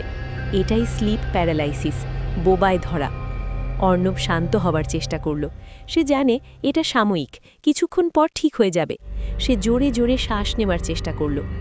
ঠিক তখনই সে অনুভব করল ঘরের কোণ থেকে অন্ধকারটা নড়াচড়া করছে। এটা কোনো সাধারণ অন্ধকার নয়, এটা একটা অবয়ব। দরজার নিচ থেকে, যেখানে সে চেয়ার ঠেকিয়ে রেখেছিল, সেখান থেকে কালো ধোঁয়ার মতো কিছু একটা কুণ্ডলি পাকিয়ে ঘরের ভেতরে ঢুকছে। ধোঁয়াটা ধীরে ধীরে আকার নিল, একটা মানুষের আকার, কিন্তু তার হাত পাগুলো অস্বাভাবিক লম্বা। অবয়বটা মেঝের ওপর হামাগুড়ি দিয়ে অর্ণবের খাটের দিকে এগিয়ে আসছে, টিকটিকির মতো দ্রুত কিন্তু নিঃশব্দে। অর্ণবের চোখ দুটো শুধু নড়ছে। সে আতঙ্কে বিস্ফোরিত চোখে দেখল ছায়াটা তার খাটের পায়া বেয়ে ওপরে উঠছে। খাটের তোষকটা একটু ডেবে গেল। অর্ণব অনুভব করল তার পায়ের কাছে কেউ একজন বসল, ভারী, প্রচণ্ড ভারী, মনে হচ্ছে যেন 1 মণ ওজনের পাথর তার পায়ের উপর চাপিয়ে দেওয়া হয়েছে। ছায়াটা ধীরে ধীরে হামাগুড়ি দিয়ে অর্ণবের বুকের উপর উঠে এলো। অর্ণব শ্বাস নিতে পারছে না, তার বুকের খাঁচাটা যেন ভেঙে যাবে, ফুসফুসে বাতাস ঢুকছে না। ছায়াটা তার ঠিক মুখের সামনে এসে থামল। অন্ধকার হলেও অর্ণব বুঝতে পারল ওটার কোনো মুখ নেই। যেখানে মুখ থাকার কথা সেখানে শুধু একটা কালো গর্ত, আর সেই গর্ত থেকে বেরোচ্ছে পচা মাংসের দুর্গন্ধ। চাবিটা কোথায়? কথাটা কোনো শব্দ করে বলা হলো না, কথাটা সরাসরি অর্ণবের মস্তিষ্কের ভেতরে প্রতিধ্বনিত হলো। অর্ণব উত্তর দিতে চাইল, কিন্তু তার চোয়াল আটকে আছে, দাঁতে দাঁত লেগে আছে। ছায়াটা এবার তার লম্বা হাড়জিরজিরে হাতটা বাড়ালো। হাতটা অর্ণবের গলার কাছে এলো। বরফের মতো ঠান্ডা আঙুলগুলো অর্ণবের গলার চামড়া স্পর্শ করল। তারপর ধীরে ধীরে আঙুলগুলো নেমে এলো অর্ণবের বুকের কাছে, যেখানে সে ডায়েরিটা চেপে ধরেছিল। ছায়াটা বুঝতে পেরেছে, ওটা ডায়েরিটা ছিনিয়ে নিতে চাইল। অর্ণবের হাত অবশ, কিন্তু তার অবচেতন মন ডায়েরিটা ছাড়তে চাইল না। দে, ওটা আমাকে দে। ছায়াটা হিস হিস করে উঠল, তার রাগ বাড়ছে। অর্ণবের বুকের ওপর চাপ আরও বাড়ল, মনে হচ্ছে যেন তার হৃৎপিণ্ডটা এখনই ফেটে যাবে। ছায়াটা এবার তার মুখটা, সেই কালো গর্তটা অর্ণবের কানের কাছে নিয়ে এলো। সাজ্জাদ তোকে বাঁচাতে পারবে না, ও নিজেই আমাদের গোলাম। তুই যদি চাবি না দিস তবে রাহাতের মতো তোরও অবস্থা। কথাটা শেষ হলো না। অর্ণবের পকেটে থাকা মোবাইলটা হঠাৎ বেজে উঠল। অ্যালার্ম, রাত 3:30 অ্যালার্ম। কর্কশ রিংটোনের শব্দে ঘরের নিস্তব্ধতা ভেঙে চুরমার হয়ে গেল। মুহূর্তের মধ্যে অর্ণবের শরীরের অসারতা কেটে গেল। সে একটা বিশাল ঝটকা দিয়ে উঠে বসল। আহ বলে সে চিৎকার করে উঠল। বুকের ওপর থেকে ভারটা মুহূর্তের মধ্যে উধাও। অর্ণব হাঁপাতে হাঁপাতে টর্চ জ্বালল। কেউ নেই, ঘর ফাঁকা। দরজার চেয়ারটা ঠিক সেভাবেই আছে, ছিটকিনি লাগানো। কিন্তু অর্ণব তার বুকের দিকে তাকালো। তার টি-শার্টটা বুকের কাছে ছিঁড়ে গেছে, আর সেখানে ঠিক বুকের মাঝখানে চামড়ার ওপর 3টে গভীর আঁচড়ের দাগ, লাল হয়ে ফুলে আছে চামড়া, ঠিক যেন কোনো হিংস্র জন্তু তার বুক চিরে হৃৎপিণ্ডটা বের করে আনতে চেয়েছিল। অর্ণব ডায়েরিটা হাতড়ে দেখল, ওটা বিছানার নিচে পড়ে আছে। অর্ণব ডায়েরিটা তুলে নিল। ডায়েরির মলাটের ওপর একদলা থুতুর মতো চটচটে পদার্থ লেগে আছে, দুর্গন্ধময়। অর্ণব বুঝতে পারল এটা কোনো মনের ভুল ছিল না, স্লিপ প্যারালাইসিস ছিল একটা ফাঁদ। ওরা তাকে অসাড় করে ডায়েরিটা নিতে এসেছিল, আর ওরা একটা গুরুত্বপূর্ণ তথ্য দিয়ে গেছে, সাজ্জাদ হোসেন ওদের গোলাম। অর্ণব বিছানা থেকে নামল। তার আর ঘুমানো হবে না, আজ রাতেই তাকে চাবিটা খুঁজে বের করতে হবে।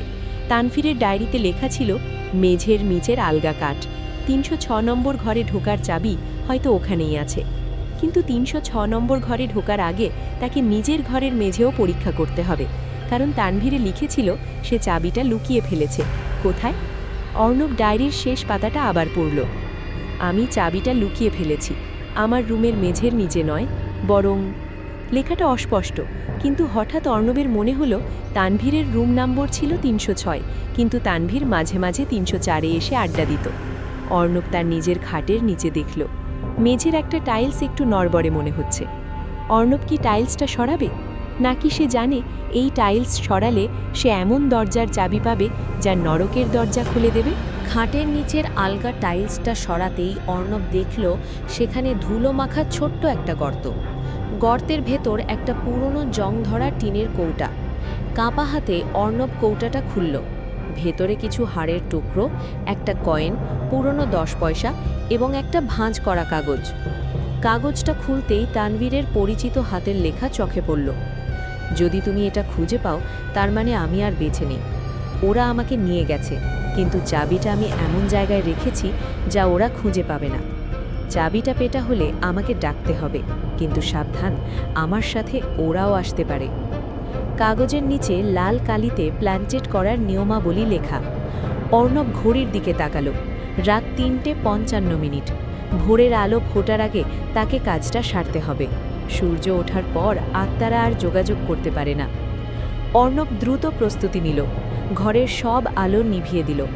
জানালাগুলো ভালো করে বন্ধ করে দিল, যাতে বাইরের বাতাস না আসে। মেঝের মাঝখানে সে একটা সাদা আর্ট পেপার বিছালো। তানভীরের নির্দেশ মতো পেপারের ওপর বৃত্তাকারে লিখল বাংলা বর্ণমালা, অ থেকে খ পর্যন্ত। এক পাশে হ্যাঁ, অন্য পাশে না। মাঝখানে লিখল শুরু এবং শেষ। সেই পুরনো 10 পয়সার কয়েনটা সে কাগজটার মাঝখানে রাখল। পাশে জ্বালালো একটা মাত্র মোমবাতি। অর্ণব জানে সে এক ভয়ঙ্কর জুয়া খেলছে। একা প্ল্যানজেট করা নিষিদ্ধ, এতে শরীরে অন্য আত্মা ভর করার ঝুঁকি থাকে। কিন্তু রাহাতের মুখটা মনে পড়তেই সে ভয়ে ঝেড়ে ফেলল। অর্ণব কয়েনটার উপর তার ডান হাতের তর্জনী আলতো করে রাখল। ঘরটা নিঝুম, নিজের হৃৎস্পন্দন ছাড়া আর কিছু শোনা যাচ্ছে না। অর্ণব চোখ বন্ধ করে বিড়বিড় করে মন্ত্রটা পড়তে শুরু করল, যা তানভীর লিখে রেখে গেছে। অন্ধকারের যাত্রী যারা, আলোর পথ হারানো তারা, রক্তের টানে ডাকছি তোমায়, ফিরে এসো এই সীমানায়। তানভীর আহমেদ, তানভীর আহমেদ, তুমি কি আছো? প্রথম 1 মিনিট কিছুই হলো না, কয়েনটা স্থির। অর্ণব আবার ডাকল, এবার একটু জোরে। তানভীর আহমেদ, আমি অর্ণব, আমি সাহায্য চাই, তুমি কি আছো? হঠাৎ মোমবাতির শিখাটা সোজা হয়ে দাঁড়িয়ে গেল, যেন বাতাসের কোনো অস্তিত্ব নেই। ঘরের তাপমাত্রা এক ধাক্কায় প্রায় 10 ডিগ্রি কমে গেল। অর্ণবের আঙুলের ডগাটা বরফের মতো ঠান্ডা হয়ে গেল। কয়েনটা নড়ে উঠল। খুব ধীর গতিতে ঘস ঘস শব্দ করে কাগজের ওপর দিয়ে কয়েনটা সরতে শুরু করল। কয়েনটা গিয়ে থামল হ্যাঁ লেখাটির ওপর। অর্ণবের গলার ভেতরটা শুকিয়ে কাঠ। সে ঢোক গেলে জিজ্ঞেস করল, তুমি কি তানভীর? কয়েনটা আবার নড়ল, এবার একটু দ্রুত। হ জ ফ ল আ, অর্থাৎ হ্যাঁ। অর্ণব সাহস পেল। তানভীর ভাই, রাহাত কোথায়? ও কি বাঁচবে? কয়েনটা পাগলের মতো ঘুরতে লাগল। তারপর একে একে অক্ষরগুলোর ওপর থামল। ওরা ধরেছে, বলি দেবে। অর্ণব শিউরে উঠল। বলি? কাকে? কয়েনটা স্থির হয়ে গেল। তারপর খুব ধীরে ধীরে একটা অক্ষরের দিকে গেল, তুমি। অর্ণব হাত সরিয়ে নিতে চাইল, কিন্তু পারল না। তার আঙুলটা যেন কয়েনের সাথে আঠা দিয়ে আটকে গেছে। সাজ্জাদ হোসেন কি এদের সাথে জড়িত? অর্ণব দ্রুত জিজ্ঞেস করল। কয়েনটা প্রচণ্ড জোরে হ্যাঁ এবং নায়ের মাঝে ছুটোছুটি করতে লাগল। মনে হচ্ছে তানভীর খুব উত্তেজিত। অবশেষে উত্তর এলো, গোলাম। সময় নষ্ট করা যাবে না। অর্ণব আসল প্রশ্নটা করল, 306 নম্বর ঘরের চাবিটা কোথায়? আমি ওটা শেষ করতে চাই। এবার কয়েনটা থামল না। ওটা কাগজের ওপর এমনভাবে ঘষতে লাগলো যেন কাগজ ছিঁড়ে ফেলবে। একটা গোঙানির শব্দ ঘরের চারপাশ থেকে ভেসে আসতে লাগল। মোমবাতির আলোটা নীলচে হয়ে গেল। কয়েনটা অক্ষরগুলো স্পর্শ করল, আমার পেট। অর্ণব বুঝতে পারল না। তোমার পেট মানে? কয়েনটা আবার লিখল, লাশ কাটা ঘর। লাশ পাওয়া যায়নি। অর্ণবের মাথা ঝিমঝিম করছে। তানভীরের লাশ পাওয়া যায়নি, কিন্তু পুলিশ তো লাশ নিয়ে গেল। তাহলে কি ওটা নকল লাশ ছিল? আর আসল তানভীর? কয়েনটা এবার এমন কিছু লিখল যা দেখে অর্ণবের রক্ত জল হয়ে গেল। আমি এখনও ওখানেই, 306। তার মানে তানভীরের মৃতদেহটা এখনও 306-এর ভেতরেই আছে। আর চাবিটা? চাবিটা কি তার পেটের ভেতর? আমি কি করব? দরজাটা ভাঙব? অর্ণব চিৎকার করে জিজ্ঞেস করল। হঠাৎ কয়েনটা গরম হয়ে উঠল, আগুনের মতো গরম। অর্ণব আঙুল সরিয়ে নিতে চাইল, কিন্তু অদৃশ্য শক্তি তার হাত চেপে ধরে রাখল। কয়েনের গতিবিধি বদলে গেল। এতক্ষণ নড়াচড়াটা ছিল মসৃণ, এখন সেটা যান্ত্রিক এবং হিংস্র। তানভীর আর নেই, অন্য কেউ লাইনটা দখল করেছে। কয়েনটা দ্রুত সরে গিয়ে এক জায়গায় থামল। আসছি। মোমবাতিটা দপ করে নিভে গেল। অন্ধকারের ভেতর অর্ণব অনুভব করল তার ঠিক উল্টো দিকে কাগজের অন্য পাশে কেউ একজন বসে আছে। অন্ধকারে দুটো লাল চোখ জ্বলজ্বল করছে। একটা যান্ত্রিক খসখসে গলা অর্ণবের মুখের উপর ফিসফিস করে বলল, খেলা শেষ অর্ণব, দরজা খোলার আর দরকার নেই, আমি বেরিয়ে এসেছি। অর্ণব তার সমস্ত শক্তি দিয়ে হাতটা হ্যাঁচকা টানে ছাড়িয়ে নিল। সে দেশলাই হাতড়ে মোমবাতিটা জ্বালাতে গেল। আলো জ্বলতেই সে দেখল সামনে কেউ নেই, কিন্তু সাদা আর্ট পেপারটা মাঝখান থেকে ছিঁড়ে দুটুকরো হয়ে গেছে। আর কয়েনটা, পুরনো 10 পয়সার কয়েনটা দুমড়ে মুচড়ে দলা পাকিয়ে গেছে, যেন কোনো শক্তিশালী হাত সেটাকে কাগজের মতো পিষে ফেলেছে। অর্ণব উঠে দাঁড়ালো। তার হাতে সময় নেই। তানভীর বলে দিয়েছে চাবি কোথায়, তার মৃতদেহের পেটের ভেতর। আর মৃতদেহটা আছে 306-এর ভেতর।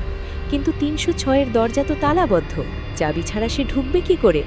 হঠাৎ অর্ণবের চোখ গেল ওয়ার্ডেন সাজ্জাদ হোসেনের সেই ফাইলের কথা মনে পড়ে। তানভীর লিখেছিল, আমার পেট। যদি চাবি তানভীর পেটে থাকে আর তানভীর 306 থাকে, তবে 306-এর চাবি কার কাছে? উত্তরটা অর্ণবের চোখের সামনেই ছিল এতদিন। সাজ্জাদ হোসেন। ওয়ার্ডেন সবসময় তার কোমরে একটা পুরনো পেতলের চাবির রিং ঝুলিয়ে রাখেন। তার মধ্যে একটা চাবি একটু বেশিই পুরনো এবং বড়, যেটা সে কখনো ব্যবহার করেন না। অর্ণব বুঝে গেল কি করতে হবে। ভোর হচ্ছে, আজান দিচ্ছে, শয়তান এখন দুর্বল, এটাই সুযোগ। অর্ণব ঘর থেকে বেরোলো। তার হাতে এখন আর কোনো ভয় নেই, আছে একটা হাতুড়ি, যেটা সে রাহাতের টুল বক্স থেকে নিয়েছে। সে সোজা নিচে নামল, ওয়ার্ডেনের কোয়ার্টারের দিকে। আজ হয় চাবি পাওয়া যাবে, নয়তো অর্ণবের লাশ পাওয়া যাবে।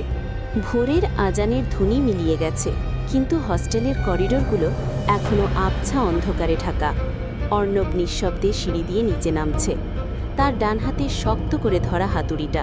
হাতটা ঘামছে, কিন্তু সংকল্পে কোনো নড়চড় নেই। সাজ্জাদ হোসেনের কোয়ার্টারটা অফিসের ঠিক পেছনেই। একটা সরু গলি দিয়ে সেখানে যেতে হয়। অর্ণব দরজার সামনে এসে দাঁড়ালো।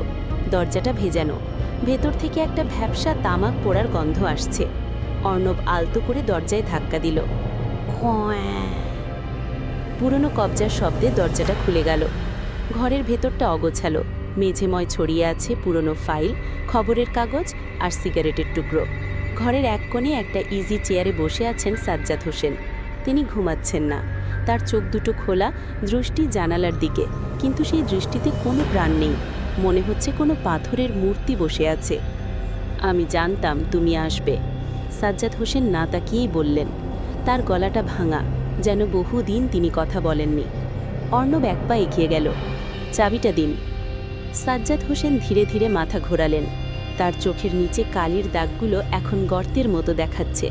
তিনি অর্ণবের হাতের হাতুড়িটার দিকে তাকালেন, তারপর শুকনো হাসলেন। ওটা দিয়ে আমাকে মারবে? মারো, মেরে ফেললে বরং আমি বেঁচে যাই। গত 10 বছর ধরে আমি প্রতিটা রাতে মরেছি অর্ণব। আমি আপনার নাটক শুনতে আসিনি, অর্ণব কঠিন গলায় বলল। রাহাত মৃত্যুর সাথে লড়ছে, আর আমি জানি এর জন্য দায়ী আপনি। 306 নম্বর ঘরের চাবিটা দিন। সাজ্জাদ হোসেন এবার সোজা হয়ে বসলেন। তার মুখভঙ্গি হঠাৎ বদলে গেল। ভয়ের বদলে সেখানে ফুটে উঠল এক অদ্ভুত জেদ। চাবি? তুমি মনে করো ওটা সাধারণ কোনো চাবি? ওটা একটা শিকল অর্ণব। ওটা দিয়ে আমি শয়তানটাকে আটকে রেখেছি। আপনি শয়তানকে আটকে রাখেননি, আপনিও সেবা করছেন, অর্ণব চিৎকার করে উঠল। তানভীরের ফাইলে আপনার নাম ছিল, আপনি ওর রুমমেট ছিলেন। আপনি জানতেন ও কি করছে। তানভীর আমাকে বলেছে, আপনি ওর গোলাম। গোলাম শব্দটা শুনে সাজ্জাদ হোসেন যেন চাবুকের বাড়ি খেলেন। তিনি উঠে দাঁড়ালেন, রোগা শরীরটা কাঁপছে। হ্যাঁ, আমি গোলাম, কারণ আমার কোনো উপায় ছিল না। সেদিন রাতে যখন তানভীর দরজা খুলতে চেয়েছিল, আমি ভয়ে পালিয়ে গিয়েছিলাম। আমি ওকে আটকাইনি, আর যখন ফিরে এলাম তখন অনেক দেরি হয়ে গেছে। তিনি নিজের গলার শার্টের বোতাম ছিঁড়ে ফেললেন। অর্ণব শিউরে উঠল। সাজ্জাদ হোসেনের বুকের উপর চামড়ার মধ্যে একটা চাবি গেঁথে আছে। না, কোনো সুতো বা চেন দিয়ে ঝোলানো নয়। চাবিটার রিং যেন তার বুকের মাংসের সাথে সেলাই করে দেওয়া হয়েছে। চাবিটা পুরনো, পেতলের তৈরি, কিন্তু তার গায়ে কালচে আঠালো রক্ত লেগে আছে। দেখছো? সাজ্জাদ নিজের বুকে থাবড়ালেন। ওরা আমাকে চাবিটা রাখতে দেয়নি, ওরা আমাকে চাবিটা হতে বাধ্য করেছে। যতদিন এই চাবি আমার শরীরে আছে, ততদিন আমি এই হস্টেল ছেড়ে যেতে পারবো না। আমি নরকের প্রহরী। অর্ণব আর সহ্য করতে পারল না। সে বুঝতে পারল কথাই কাজ হবে না। সে দৌড়ে গিয়ে সাজ্জাদ হোসেনের উপর ঝাঁপিয়ে পড়ল। আমাকে চাবিটা দিন, আমি এটা শেষ করব। দুজনের ধস্তাধস্তি শুরু হলো। সাজ্জাদ হোসেন বয়স্ক এবং দুর্বল হলেও তার গায়ে এখন যেন কোনো অতি প্রাকৃত শক্তি ভর করেছে। তিনি অর্ণবের গলা টিপে ধরলেন। তার হাত বরফের মতো ঠান্ডা। বোকা ছেলে, তুই দরজা খুললে আমরা সবাই মারা যাব, সাজ্জাদ গুঙাতে গুঙাতে বললেন। অর্ণব নিঃশ্বাস নিতে পারছে না। তার চোখের সামনে অন্ধকার নেমে আসছে। হাতুড়িটা হাত থেকে ছিটকে দূরে পড়ে গেছে। কিন্তু ঠিক সেই মুহূর্তে অর্ণবের পকেটে থাকা ডায়েরিটা গরম হয়ে উঠল, যেন তানভীরের আত্মা তাকে সাহায্য করছে। অর্ণব সমস্ত শক্তি সঞ্চয় করে সাজ্জাদের বুকে এক লাথি মারল। সাজ্জাদ ছিটকে গিয়ে টেবিলের ওপর পড়লেন। তার মাথাটা টেবিলের কোণায় বাড়ি খেল। তিনি আর নড়লেন না, জ্ঞান হারালেন। অর্ণব হাঁপিয়ে হাঁপিয়ে উঠে দাঁড়ালো। সাজ্জাদ অজ্ঞান হয়ে পড়ে আছেন, কিন্তু তার বুকের সাথে গাঁথা চাবিটা চকচক করছে। অর্ণব কাছে গেল। দৃশ্যটা বিভৎস। চাবিটা নিতে হলে তাকে মাংস ছিঁড়তে হবে। কিন্তু তার চোখের সামনে ভেসে উঠল রাহাতের মুখ, ভেসে উঠল তানভীরের সেই আর্তনাদ। অর্ণব চোখ বন্ধ করে হ্যাচকা টানে চাবিটা ধরে টান দিল। রক্তের ফিনকি ছুটল। চাবিটা সাজ্জাদের বুক থেকে ছিঁড়ে অর্ণবের হাতে চলে এলো। চাবিটা হাতে নিতেই অর্ণব একটা তীব্র বৈদ্যুতিক শক অনুভব করল। তার হাত অবশ হয়ে গেল, কিন্তু সে চাবিটা ছাড়ল না। সাজ্জাদ হোসেনের শরীরটা একবার কেঁপে স্থির হয়ে গেল। অর্ণব চাবিটা পকেটে ঢুকালো, হাতুড়িটা আবার তুলে নিল। এখন আর কোনো বাধা নেই। সে যখন ঘর থেকে বেরিয়ে আসছিল, তখন তার মনে হলো জ্ঞান হারানো সাজ্জাদ হোসেন বিড়বিড় করে কিছু বলছেন। অর্ণব গান পাতল। সাজ্জাদ চোখ বন্ধ রেখেই বলছেন, তুই চাবি নিয়ে যাসনি, তুই মৃত্যু নিয়ে যাচ্ছিস। তানভীর আর একা নয়, ও এখন অনেক অনেক। কথাটা শেষ হওয়ার আগেই অর্ণব দৌড় দিল। সিঁড়ি ভেঙে যখন 3 তলায় উঠল, তখন সকালের প্রথম রোদ করিডোরে পড়েছে। কিন্তু 306 নম্বর ঘরের সামনে কোনো রোদ নেই। সেখানে এখনও জমাটবদ্ধ অন্ধকার। দরজার ওপরের ভেন্টিলেটর দিয়ে এক ঝাঁক মাছি ভনভন করছে। অর্ণব পকেট থেকে চাবিটা বের করল, রক্তমাখা চাবি। সে চাবিটা 306 নম্বর ঘরের তালায় ঢোকালো। 10 বছর পর তালা খোলার জন্য প্রস্তুত। ভেতর থেকে একটা খুশির আওয়াজ ভেসে এলো, যেন কেউ এতক্ষণ ধরে এই মুহূর্তটার জন্যই অপেক্ষা করছিল। তালা খোলার শব্দ হলো। অর্ণব হাতলটা ধরল। দরজাটা খোলার আগে সে একবার দীর্ঘশ্বাস নিল। নরকের দরজা এখন উন্মুক্ত। তালা খোলার ক্লিক শব্দটা করিডোরের নিস্তব্ধতায় যেন গুলির মতো শোনালো। অর্ণবের হাতের তালু ঘামে ভিজে গেছে। হৃৎপিণ্ডটা পাঁজরের হাড় ভেঙে বেরিয়ে আসতে চাইছে। সে হাতলটা ধরে চাপ দিল। দরজাটা সহজে খুলল না। দরজার পাল্লার সংযোগস্থলে পুলিশ যে লাল গালার সিল মেরেছিল 10 বছর আগে, সেগুলো শক্ত হয়ে পাথরের মতো আটকে আছে। কাঠগুলোও ফুলে গেছে। অর্ণব শরীরের সমস্ত শক্তি দিয়ে দরজায় কাঁধ দিয়ে ধাক্কা দিল। একবার, দুবার। তৃতীয় ধাক্কায় এক বিকট আর্তনাদ করে দরজাটা ভেতরের দিকে খুলে গেল।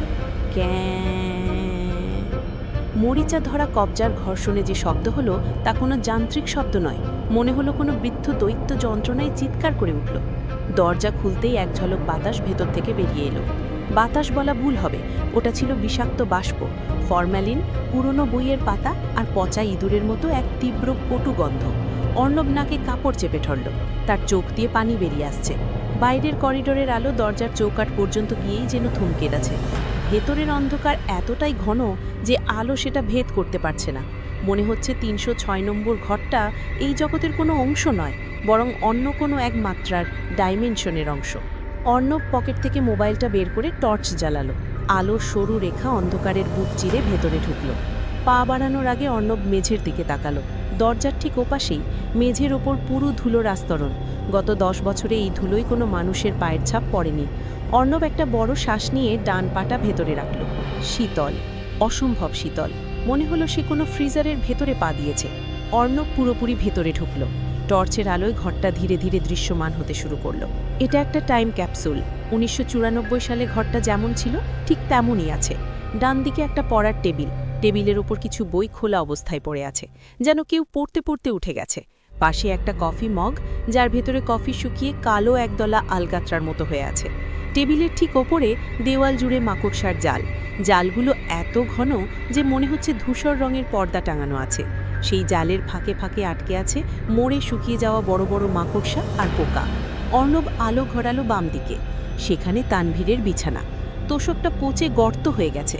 বিছানার চাদরটা একসময় সাদা ছিল, এখন সেটা হলুদ আর বাদামি ছোপে নোংরা। কিন্তু অদ্ভুত ব্যাপার হলো বিছানার ঠিক মাঝখানের অংশটা ডেবে আছে, যেন কেউ একজন সেখানে কুণ্ডলি পাকিয়ে শুয়ে আছে। কিন্তু বিছানা খালি। অর্ণব দেওয়ালের দিকে আলো ফেলল। সারা ঘর জুড়ে ছাদ থেকে মেঝে পর্যন্ত দেওয়ালে অদ্ভুত সব আঁকিবুকি, লাল আর কালো রং দিয়ে আঁকা জ্যামিতিক নকশা, কিছু অচেনা ভাষার লিপি।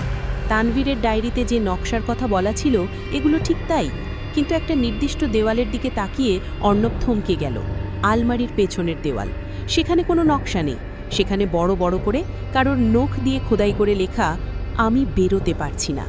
লেখাটা একবার নয়, শত শতবার লেখা, দেওয়ালের প্রতিটা ইঞ্চিতে। লেখার ধরন দেখলেই বোঝা যায় শেষ মুহূর্তগুলোতে তানভীর কতটা মরিয়া হয়ে গিয়েছিল। হঠাৎ ধপ শব্দটা অর্ণবের ঠিক পেছনে হলো। সে ঝট করে ঘুরে দাঁড়ালো। দরজাটা, যে দরজাটা সে কষ্ট করে খুলেছিল, সেটা একা একাই সজোরে বন্ধ হয়ে গেছে। অর্ণব দৌড়ে দরজার কাছে গেল, হাতল ধরে টানাটানি করল। বন্ধ, একদম জ্যাম হয়ে গেছে, যেন কেউ বাইরে থেকে নাকি ভেতর থেকে চেপে ধরে রেখেছে। না না, অর্ণব বিড়বিড় করল। টর্চের আলোটা হঠাৎ করে নিভু নিভু করতে শুরু করলো। অর্ণব আলোটা ঠিক করার জন্য মোবাইলে চাপড় দিল। আলোটা স্থির হলো, কিন্তু এখন সেটা মেঝের মাঝখানের দিকে নিবদ্ধ। মেঝের ঠিক মাঝখানে ধুলোর আস্তরণটা একটু অন্যরকম। মনে হচ্ছে ওখানকার ধুলো কেউ সরিয়েছিল। তানভীরের ডায়েরির শেষ লাইনটা মনে পড়ে গেল অর্ণবের। মেঝের নিচের আলগা কাঠ। অর্ণব ধীর পায়ে মেঝের মাঝখানে এগিয়ে গেল। সে হাঁটু গেড়ে বসল, হাত দিয়ে ধুলো সরালো। হ্যাঁ, এখানকার একটা কাঠের তক্তা আলগা, এবং তক্তাটার গায়ে একটা আংটা লাগানো আছে। অর্ণব আংটাটা ধরল, কিন্তু তোলার আগে সে একটা শব্দ শুনল। ঘরের কোণ থেকে, সেই আলমারির পেছন থেকে। খক খক খক, শুকনো কাশির শব্দ। অর্ণব টর্চটা ঘোরালো না। সে জানে তাকালেই তার সাহস শেষ হয়ে যাবে। তার কাজ এই তক্তাটা তোলা। তানভীর বলেছিল চাবিটা এর নিচে নেই, কিন্তু চাবিটা কোথায় আছে তার হদিশ সেখানেই পাওয়া যাবে। নাকি তানভীর মিথ্যা বলেছিল? অর্ণব আংটা ধরে টান দিল। কাঠের তক্তাটা ক্যাঁ চপ করে উঠে এলো। নিচে একটা অন্ধকার গহ্বর। অর্ণব টর্চটা সেই গহ্বরের মুখে ধরল। গহ্বরের ভেতরে কিছু একটা চকচক করছে। না, কোনো সোনা দানা নয়, একজোড়া চশমা, মোটা ফ্রেমের চশমা। আর সেই চশমার নিচে একটা মানুষের মাথার খুলি। খুলিটা উপরের দিকে তাকিয়ে আছে, চোয়ালটা হাঁ করা, যেন সে নিঃশব্দে চিৎকার করছে। তানভীরের লাশ। লাশটা পাওয়া যায়নি কারণ তানভীরকে কেউ নিয়ে যায়নি। তানভীরকে টুকরো টুকরো করে ইমেজের নিচে পুঁতে রাখা হয়েছিল। অর্ণব শিউরে উঠে পিছিয়ে আসতে চাইল, কিন্তু গর্তের ভেতর থেকে একটা পচা হাড় জিরজিরে হাত বিদ্যুৎ গতিতে অর্ণবের কবজি চেপে ধরল। হাতটা অসম্ভব শক্তিশালী। অন্ধকার ঘরটা এবার কেঁপে উঠল। সেই যান্ত্রিক ভাঙা গলাটা এবার আর ফিসফিস করল না। এবার সেটা ঘরের চারপাশ থেকে অট্টহাসি দিয়ে উঠল। আমার চাবি তুই নিয়ে এসেছিস, ধন্যবাদ অর্ণব, ধন্যবাদ। অর্ণব বুঝতে পারল সে ফাঁদে পা দিয়েছে। তানভীর তাকে চাবি খুঁজতে পাঠায়নি। তানভীরের ছদ্মবেশে ওরা অর্ণবকে দিয়ে চাবিটা এখানে আনিয়েছে, কারণ ওয়ার্ডেনের শরীর থেকে চাবিটা খোলার ক্ষমতা ওদের ছিল না। সেটা কোনো জ্যান্ত মানুষকে করতে হতো। অর্ণব এখন চাবি হাতে, আর নিচে তানভীরের অতৃপ্ত আত্মা, আর দরজা বন্ধ। অর্ণবের হাতটা মুচড়ে ভেঙে ফেলার উপক্রম হয়েছে। গর্তের ভেতর থেকে বেরিয়ে আসা ওই হাড় জিরজিরে হাতটা সাধারণ মানুষের হাড়ের মতো নয়, মনে হচ্ছে লোহার সারাশি দিয়ে কেউ তার কবজি চেপে ধরেছে। ছাড়, ছেড়ে দে! অর্ণব চিৎকার করে উঠল। সে তার অন্য হাত দিয়ে টর্চ লাইটটা দিয়েই ওই হাড়ের ওপর সজোরে বাড়ি মারল। খট! হাড় ভাঙল না, উল্টো টর্চের কাঁচটা ভেঙে গেল। টর্চটা হাত থেকে ছিটকে গিয়ে মেঝের এক কোণায় পড়ল। ভাঙা টর্চের আলো এখন পাগলের মতো এদিক ওদিক ঘুরছে, যার ফলে ঘরের ছায়াগুলো জীবন্ত দানবের মতো নাচানাচি করছে। গর্তের ভেতর থেকে এবার একটা বৃষ্টি ভেজা শব্দ ভেসে এলো। যেন কাদার ভেতর থেকে কেউ শরীর টেনে তুলছে। অর্ণব আতঙ্কে দেখল হাতটার মালিক ধীরে ধীরে গর্ত থেকে উঠে আসছে। প্রথমে উঠে এলো সেই মাথার খুলিটা, যার চোখে এখনও সেই মোটা ফ্রেমের চশমাটা একপাশে ঝুলে আছে। খুলির গায়ে এখনও কিছু পচা মাংস আর চামড়া লেগে আছে। তার নিচ দিয়ে বেরিয়ে এলো পাঁজরের হাড়, কিন্তু হাড়গুলো সাদা নয়, কুচকুচে কালো, যেন কোনো আলকাতরার প্রলেপ মাখানো। তানভীর, বা যা একসময় তানভীর ছিল, এখন মেঝের ওপর হামাগুড়ি দিয়ে অর্ণবের দিকে এগোচ্ছে। তার পেটের কাছটা ফাঁকা, নাড়ি ভুড়ি নেই, শুধু একটা অন্ধকার গহ্বর। চাবিটাতে। তানভীরের চোয়াল নড়ছে না, কিন্তু তার গলার আওয়াজ সরাসরি অর্ণবের মাথার ভেতরে বাজছে। সাজ্জাদ ওটা লুকিয়ে রেখেছিল। ও ভেবেছিল আমাকে আটকে রাখবে, কিন্তু রক্ত রক্ত সব সময় নিজের উৎসের কাছে ফিরে আসে। অনব পিছাতে পিছাতে আলমারির সাথে পিঠ ঠেকিয়ে দাঁড়ালো। তার পকেটে থাকা চাবিটা এখন গনগনে আগুনের মতো গরম। চাবিটা তার পকেট পুড়িয়ে বের হতে চাইছে। অনব বুঝতে পারল এই চাবিটা কোনো সাধারণ তালা খোলার জন্য নয়। এই চাবিটা আসলে ওই কঙ্কালটারই একটা অংশ। ওটা তানভীরের হৃৎপিণ্ড বা শক্তির উৎস হিসেবে কাজ করে। সাজ্জাদ হোসেন ওটা নিজের শরীরে গেঁথে রেখেছিলেন যাতে এই কঙ্কালটা পূর্ণতা না পায়। অর্ণব ভুল করেছে, মারাত্মক ভুল। সে চাবিটা নিয়ে এসে আসলে এই শয়তানকে পূর্ণ শক্তি দিয়ে দিয়েছে। তুই তানভীর নস, অর্ণব হাঁপাতে হাঁপাতে বলল। তুই অন্য কিছু, তুই তানভীরকে খেয়ে ফেলেছিস। কঙ্কালটা থমকে গেল। টর্চের আলোয় তার কোটরগত চোখ দুটো জ্বলে উঠল। তানভীর? সত্তাটি কর্কশ হাসিতে ফেটে পড়ল। তানভীর তো একটা বোকা ছিল। ও জ্ঞান চেয়েছিল, ও আমাকে ডেকেছিল, ও আমাকে শরীর দিতে চেয়েছিল। আমি ওর শরীর নিয়েছি, কিন্তু ওটা বড্ড দুর্বল ছিল, তাই আমি ওটাকে ছিঁড়ে ফেলেছি। এখন আমার আরও তাজা শরীর দরকার, তোর মতো শরীর। কঙ্কালটা হঠাৎ বিদ্যুৎ বেগে লাফ দিল। অর্ণব সরে যাওয়ার আগে কঙ্কালটা তাকে জাপটে ধরল। পচা মাংসের গন্ধে অর্ণবের দম বন্ধ হয়ে এলো। হাড়ের খোঁচা তার চামড়া ছিঁড়ে দিচ্ছে। দুজনে মেঝের ওপর গড়াগড়ি করতে লাগলো। অর্ণব প্রাণপণে লড়ছে, কিন্তু কঙ্কালটার গায়ে অসুরের শক্তি। ওটা অর্ণবের বুকের ওপর চেপে বসলো। তার লম্বা ধারালো আঙুলগুলো বাড়িয়ে দিল অর্ণবের পকেটের দিকে, যেখানে চাবিটা আছে। না! অর্ণব চিৎকার করে উঠল। সে জানে যে চাবিটা যদি একবার কঙ্কালের হাতে বা বুকের খাঁচায় ঢুকে যায়, তবে আর বাঁচার কোনো উপায় থাকবে না। ওটা পূর্ণ হবে এবং তারপর ওটা এই ঘর থেকে বেরিয়ে পুরো হস্টেলে ছড়িয়ে পড়বে। অর্ণব মেঝের ধুলোবালি হাতুড়ে কিছু একটা খুঁজল। তার হাতে ঠেকলো একটা শক্ত মতো জিনিস, সেই হাতুড়িটা যেটা সে সাজ্জাদকে মারার জন্য এনেছিল এবং ঘরে ঢোকার সময় মেঝেতে ফেলে দিয়েছিল। অর্ণব হাতুড়িটা বাগিয়ে ধরল, তারপর কঙ্কালটার মাথার খুলি লক্ষ্য করে সর্বশক্তি দিয়ে আঘাত করল। ক্র্যাশ! বিকট শব্দে খুলিটার একপাশ ভেঙে গেল। চশমাটা ছিটকে পড়ল দূরে। কঙ্কালটা আর্তনাদ করে অর্ণবকে ছেড়ে পিছিয়ে গেল। অর্ণব উঠে দাঁড়ালো। সে দরজার দিকে দৌড় দিল, কিন্তু দরজাটা এখনো বন্ধ। সে হাতল ধরে টানাটানি করলো, খুলছে না। খোল, খোল বলছি! সে দরজায় লাথি মারল। পেছন থেকে আবার সেই হাসি ভেসে এলো। অর্ণব ঘুরে তাকালো। ভাঙা খুলিটা জোড়া লাগছে না, কিন্তু কঙ্কালটা উঠে দাঁড়িয়েছে এবং এবার সে একা নয়। গর্তের ভেতর থেকে কালো রঙের ধোঁয়া বেরোচ্ছে। সেই ধোঁয়া কঙ্কালের চারপাশে জড়িয়ে গিয়ে একটা মাংসল শরীরের রূপ নিচ্ছে, ছায়া শরীর। পালাতে পারবি না অর্ণব, দরজা খোলার একটাই উপায়, বিসর্জন। একজন থাকবে, একজন যাবে। সাজ্জাদ নিজেকে বলি দিয়েছিল 10 বছর ধরে, এখন তোর পালা। ছায়াটা হাত বাড়ালো। ঘরের দেওয়ালগুলো থেকে রক্ত চুইয়ে পড়তে শুরু করলো। সেই রক্ত মেঝের ওপর দিয়ে সাপের মতো এঁকে বেঁকে অর্ণবের পায়ের কাছে চলে এলো। অর্ণব বুঝতে পারল এই ঘর একটা বিশাল পাকস্থলী, আর সে এখন হজম হওয়ার অপেক্ষায়। কিন্তু তার হাতে এখনও চাবিটা আছে। সাজ্জাদ হোসেন বলেছিলেন ওটা একটা শিকল। অর্ণব চাবিটার দিকে তাকালো। চাবিটা কাঁপছে। যদি এই চাবি কঙ্কালকে পূর্ণতা দেয়, তবে এই চাবিটা ওকে ধ্বংসও করতে পারে। সাজ্জাদ চাবিটা নিজের শরীরে রেখেছিলেন। অর্ণব গিয়ে চাবিটা কঙ্কালকে দেবে নাকি অন্য কিছু করবে? হঠাৎ অর্ণবের মাথায় তানভীরের ডায়েরির একটা লাইন মনে পড়ে গেল। মেঝের নিচের সত্য। তানভীর লিখেছিল, ওরা আগুন ভয় পায় না, ওরা ভয় পায় পূর্ণতাকে, যদি চাবিটা উল্টো দিকে ঘোরানো যায়। অর্ণব কঙ্কালের দিকে তাকালো। তুই চাবি চাস? অর্ণব চিৎকার করে বলল। সে চাবিটা উঁচুয়ে ধরল। ছায়াটা লোভাতুর দৃষ্টিতে এগিয়ে এলো। হ্যাঁ, দে, আমাকে দে। অর্ণব পেছালো না। সে মেঝের দিকে তাকালো, যেখানে সেই গর্তটা আছে। গর্তের একদম তলায় কিছু একটা দেখা যাচ্ছে। একটা পুরনো জরাজীর্ণ বই, নাকি কোনো শিলমোহর? অর্ণব দৌড়ে গিয়ে গর্তের ভেতর হাত দিল। সেখানে চাবি লাগানোর কোনো তালা নেই, কিন্তু সেখানে একটা ফাটল আছে, মাটির ফাটল, যেখান থেকে কালো ধোঁয়াটা বেরোচ্ছে। অর্ণব সিদ্ধান্ত নিল, সে চাবিটা কঙ্কালকে দেবে না। সে চাবিটা এই উৎস মুখে বিসর্জন দেবে। সে চাবিটা শক্ত করে ধরে সেই ফাটলের মধ্যে ঢুকিয়ে দিল এবং শরীরের সমস্ত শক্তি দিয়ে মোচড় দিল, যেন পৃথিবীর হৃৎপিণ্ডে কেউ ছুরি চালিয়ে দিয়েছে। ঘরটা দুলে উঠল ভূমিকম্পের মতো। কঙ্কালটা বা ছায়াটা যে নামেই ডাকা হোক, আকাশ ফাটানো চিৎকার করে উঠল, না! মেঝের নিচ থেকে একটা তীব্র নীল আলো বেরোলো।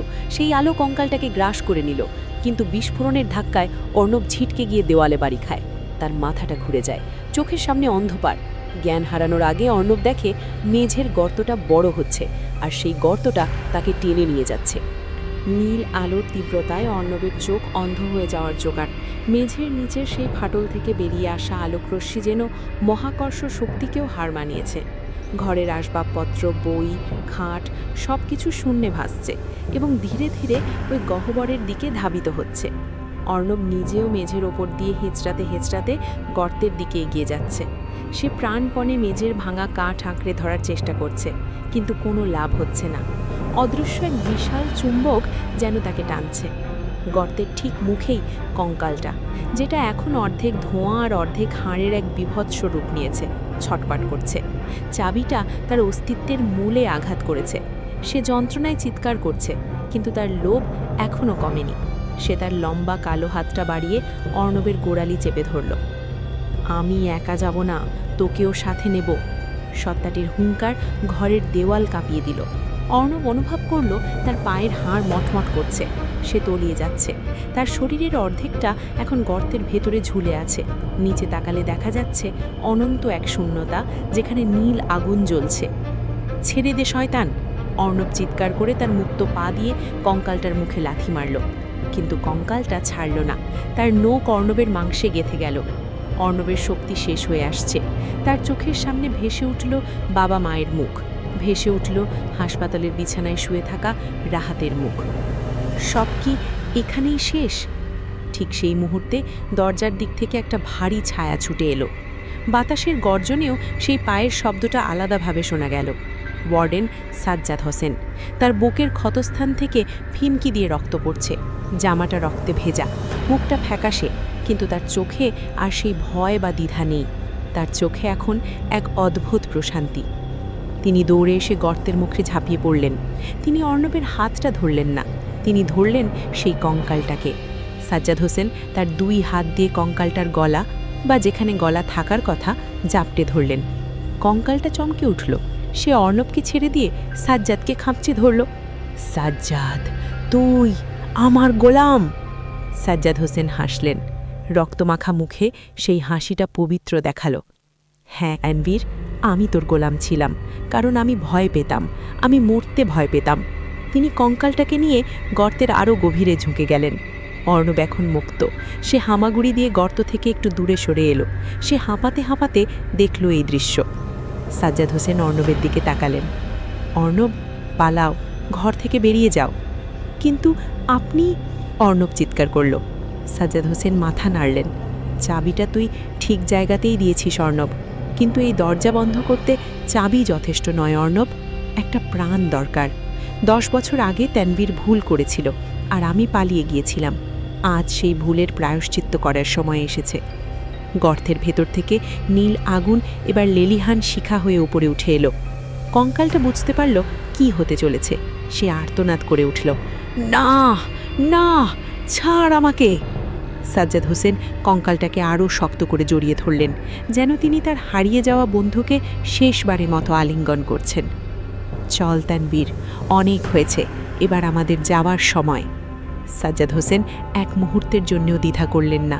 তিনি কঙ্কালটাকে সাথে নিয়ে সোজা সেই নীল আগুনের গহ্বরে ঝাঁপিয়ে দিলেন। আল্লাহু আকবার! তার শেষ চিৎকারটা ঘরের দেওয়ালে প্রতিধ্বনিত হলো। তারপর এক প্রচণ্ড বিস্ফোরণ। নীল আলোটা দপ করে নিভে গেল।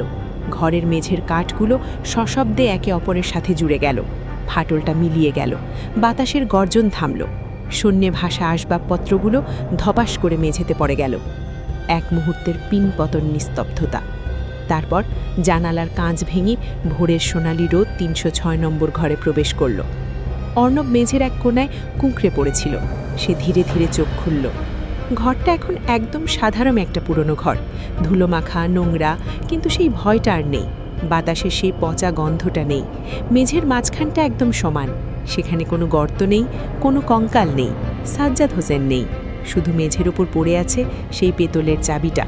এখন আর সেটা চকচক করছে না, সেটা কালো হয়ে গেছে, যেন আগুনে পুড়ে গেছে। অর্ণব টলটলে উঠে দাঁড়ালো। তার সারা শরীরে ব্যথা, কিন্তু সে বেঁচে আছে। সে চাবিটা তুলে নিল না, ওটা ওখানেই পড়ে থাকলো। সে ধীর পায়ে ঘর থেকে বেরিয়ে এলো। করিডরে আসতেই সে দেখল হস্টেলের ছাত্ররা দৌড়াদৌড়ি করছে। বিকট শব্দ শুনে সবাই ছুটে এসেছে। ভাইয়া, কি হয়েছে? ৩০৬ নম্বর ঘর খোলা কেন? এক জুনিয়র ছাত্র জিজ্ঞেস করল। অর্ণব কোনো উত্তর দিল না। সে সোজা দেওয়ালের দিকে তাকালো। করিডরের দেওয়ালে সাজ্জাদ হোসেনের একটা ছবি টাঙানো ছিল, সুপারিনটেন্ডেন্ট লিস্টে। অর্ণবের মনে হলো ছবির মানুষটা একটু হাসছে। পকেটে মোবাইলটা বেজে উঠল। অর্ণব রিসিভ করল। ওপাশ থেকে রাহাতের বড় ভাইয়ের গলা। হ্যালো অর্ণব, একটা মিরাকল হয়েছে। রাহাতের গান ফিরেছে। ডাক্তাররা অবাক, ওর হার্টবিট একদম নর্মাল হয়ে গেছে। ও বারবার তোমার কথা জিজ্ঞেস করছে। অর্ণব ফোনের দিকে তাকিয়ে হাসল। চোখের কোণ দিয়ে এক ফোঁটা জল গড়িয়ে পড়ল। আমি আসছি ভাইয়া, আমি আসছি। অর্ণব সিঁড়ি দিয়ে নামতে শুরু করল। পেছনে ৩০৬ নম্বর ঘরটা খোলা পড়ে রইল। এবার আর ওটা কোনো নিষিদ্ধ ঘর নয়, ওটা কেবলই একটা স্মৃতি, একটা বন্ধুত্বের, একটা বিশ্বাসঘাতকতার, আর একটা চূড়ান্ত বলিদানের। হেরিটেজ হস্টেল আবার শান্ত হয়ে গেল। ৬ মাস পর হেরিটেজ হস্টেলের চুনকাম করা হয়েছে। বর্ষাকালের সেই স্যাঁতস্যাঁতে ভাবটা এখন আর নেই। দালানটা এখন ছকছকে সাদা। পুরনো ছাত্ররা অনেকেই চলে গেছে, নতুন ছাত্ররা এসেছে। ক্যাম্পাসে এখন বসন্তের বাতাস। ওয়ার্ডেন সাজ্জাদ হোসেনের নিখোঁজ হওয়ার ঘটনাটা পুলিশ অমীমাংসিত ফাইল হিসেবে বন্ধ করে দিয়েছে। সরকারি খাতায় লেখা আছে তিনি সম্ভবত মানসিক ভারসাম্য হারিয়ে মাঝরাতে কোথাও চলে গেছেন। হস্টেলের ছাত্ররা অবশ্য অন্য কথা বলে, তবে সেটা কেবল ফিসফিসিয়ে। অর্ণব হস্টেল ছেড়ে দিয়েছে। সে আর রাহাত এখন ক্যাম্পাসের বাইরে একটা ফ্ল্যাট নিয়ে থাকে। রাহাত পুরোপুরি সুস্থ, কিন্তু অর্ণব বদলে গেছে। সে এখন আর অন্ধকারে ঘুমাতে পারে না। রাতে সামান্য শব্দ হলেই সে ধর্মর করে জেগে ওঠে। তার বুকের মাঝখানে সেই 3টে আঁচড়ের দাগ এখনও স্পষ্ট, যা তাকে প্রতি মুহূর্তে মনে করিয়ে দেয় ওটা কোনো দুঃস্বপ্ন ছিল না। আজ 1 এপ্রিল, নতুন সেশন শুরু হয়েছে। হেরিটেজ হস্টেলের গেটে একটা রিকশা এসে থামল। রিকশা থেকে নামলো এক ছিপছিপে তরুণ, নাম আবির। চোখে মোটা ফ্রেমের চশমা, কাঁধে ভারী ব্যাগ। মোফাসল থেকে এসেছে, চোখে মুখে একরাশ স্বপ্ন। নতুন সুপারিনটেন্ডেন্ট মজিদ সাহেব বেশ কড়া মেজাজের মানুষ। তিনি ভূতপ্রেত বিশ্বাস করেন না। তিনি দায়িত্ব নেওয়ার পর প্রথমেই ৩০৬ নম্বর ঘরটা খুলিয়েছেন। ওটার মেঝের গর্ত ভরাট করা হয়েছে, দেয়ালের অদ্ভুত লেখাগুলো রঙের আস্তরণ দিয়ে ঢেকে দেওয়া হয়েছে। এখন ওটা ৮-১০টা সাধারণ ঘরের মতোই। আবির রিসিপশনে এসে দাঁড়ালো। স্যার, আমি আবির হাসান, ফিজিক্স ডিপার্টমেন্ট। মজিদ সাহেব খাতা দেখলেন। তোমার অ্যালটমেন্ট লেটারটা দাও। কাগজপত্র দেখে তিনি ড্রয়ার থেকে একটা চাবি বের করলেন, নতুন চকচকে চাবি। তোমার রুম নাম্বার ৩০৬, ৩ তলায়, করিডরের শেষে। খুব ভালো রুম, দক্ষিণে বাতাস পাওয়া যায়, যাও। আবির চাবিটা নিয়ে হাসল। সিঙ্গেল রুম পাওয়া ভাগ্যের ব্যাপার। সেই সিঁড়ি দিয়ে ৩ তলায় উঠল। করিডরটা এখন বেশ উজ্জ্বল, নতুন এলইডি লাইট লাগানো হয়েছে। ৩০৬ নম্বর ঘরের সামনে এসে আবির দাঁড়ালো। দরজায় নতুন রঙের গন্ধ। সে চাবি ঘুরিয়ে দরজা খুলল। ঘরটা বেশ বড়। বিকেলে রোদ এসে পড়েছে বিছানায়। আবির খুশি মনে ব্যাগটা টেবিলে রাখল। জানালাটা খুলে দিল। বাইরে থেকে পাখির ডাক ভেসে আসছে। সব কিছুই খুব সুন্দর আর স্বাভাবিক। আবির ব্যাগ থেকে তার বইগুলো বের করে টেবিলে সাজাতে লাগল। হঠাৎ তার হাত থেকে কলমটা পড়ে গিয়ে গড়িয়ে খাটের নিচে চলে গেল। আবির কলমটা আনার জন্য উপুর হয়ে খাটের নিচে উকি দিল। খাটের নিচে অন্ধকার। আবির হাত বাড়ালো কলমটা নেওয়ার জন্য। তার আঙুল কলমটা স্পর্শ করল, কিন্তু কলমটার পাশেই মেঝের কোণায় আরেকটা জিনিস পড়ে আছে, ধুলো মাখা, মরিচা ধরা একটা পুরনো পেতলের চাবি। আবির অবাক হলো। ঘর তো পরিষ্কার করার কথা, এটা এখানে এলো কি করে? সে কৌতূহলী হয়ে পুরনো চাবিটা তুলে নিল। ঠিক তখনই হঠাৎ করে আবির অনুভব করল ঘরের তাপমাত্রা কমে গেছে। জানালার বাইরের পাখির ডাক থেমে গেছে। এক অদ্ভুত পচা ফুলের গন্ধ নাকে এসে ধাক্কা দিল। আবির উঠে দাঁড়ালো। তার মনে হলো সদ্য রং করা দেয়ালের নিচ থেকে লাল কালির লেখাগুলো যেন আবার ফুটে উঠছে। খুব অস্পষ্ট, কিন্তু বোঝা যাচ্ছে। আর তার ঠিক পেছনে আলমারির ওপাশ থেকে একটা শব্দ ভেসে এলো, খুব পরিচিত শব্দ, খস খস খস। আবির চমকে পেছনে তাকালো। কে কে ওখানে? উত্তর এলো না, কিন্তু আবিরের হাতের মুঠোয় থাকা সেই পুরনো চাবিটা হঠাৎ বরফের মতো ঠান্ডা হয়ে গেল। আর তার কানের ঠিক কাছে কারো যান্ত্রিক গলার ফিসফিসানি শোনা গেল, স্বাগতম নতুন বন্ধু। দরজাটা দড়াম করে একা একাই বন্ধ হয়ে গেল। করিডরের নতুন এলইডি লাইটটা একবার দপ করে নিভে গেল। হেরিটেজ হস্টেলে আবার রাত নামল।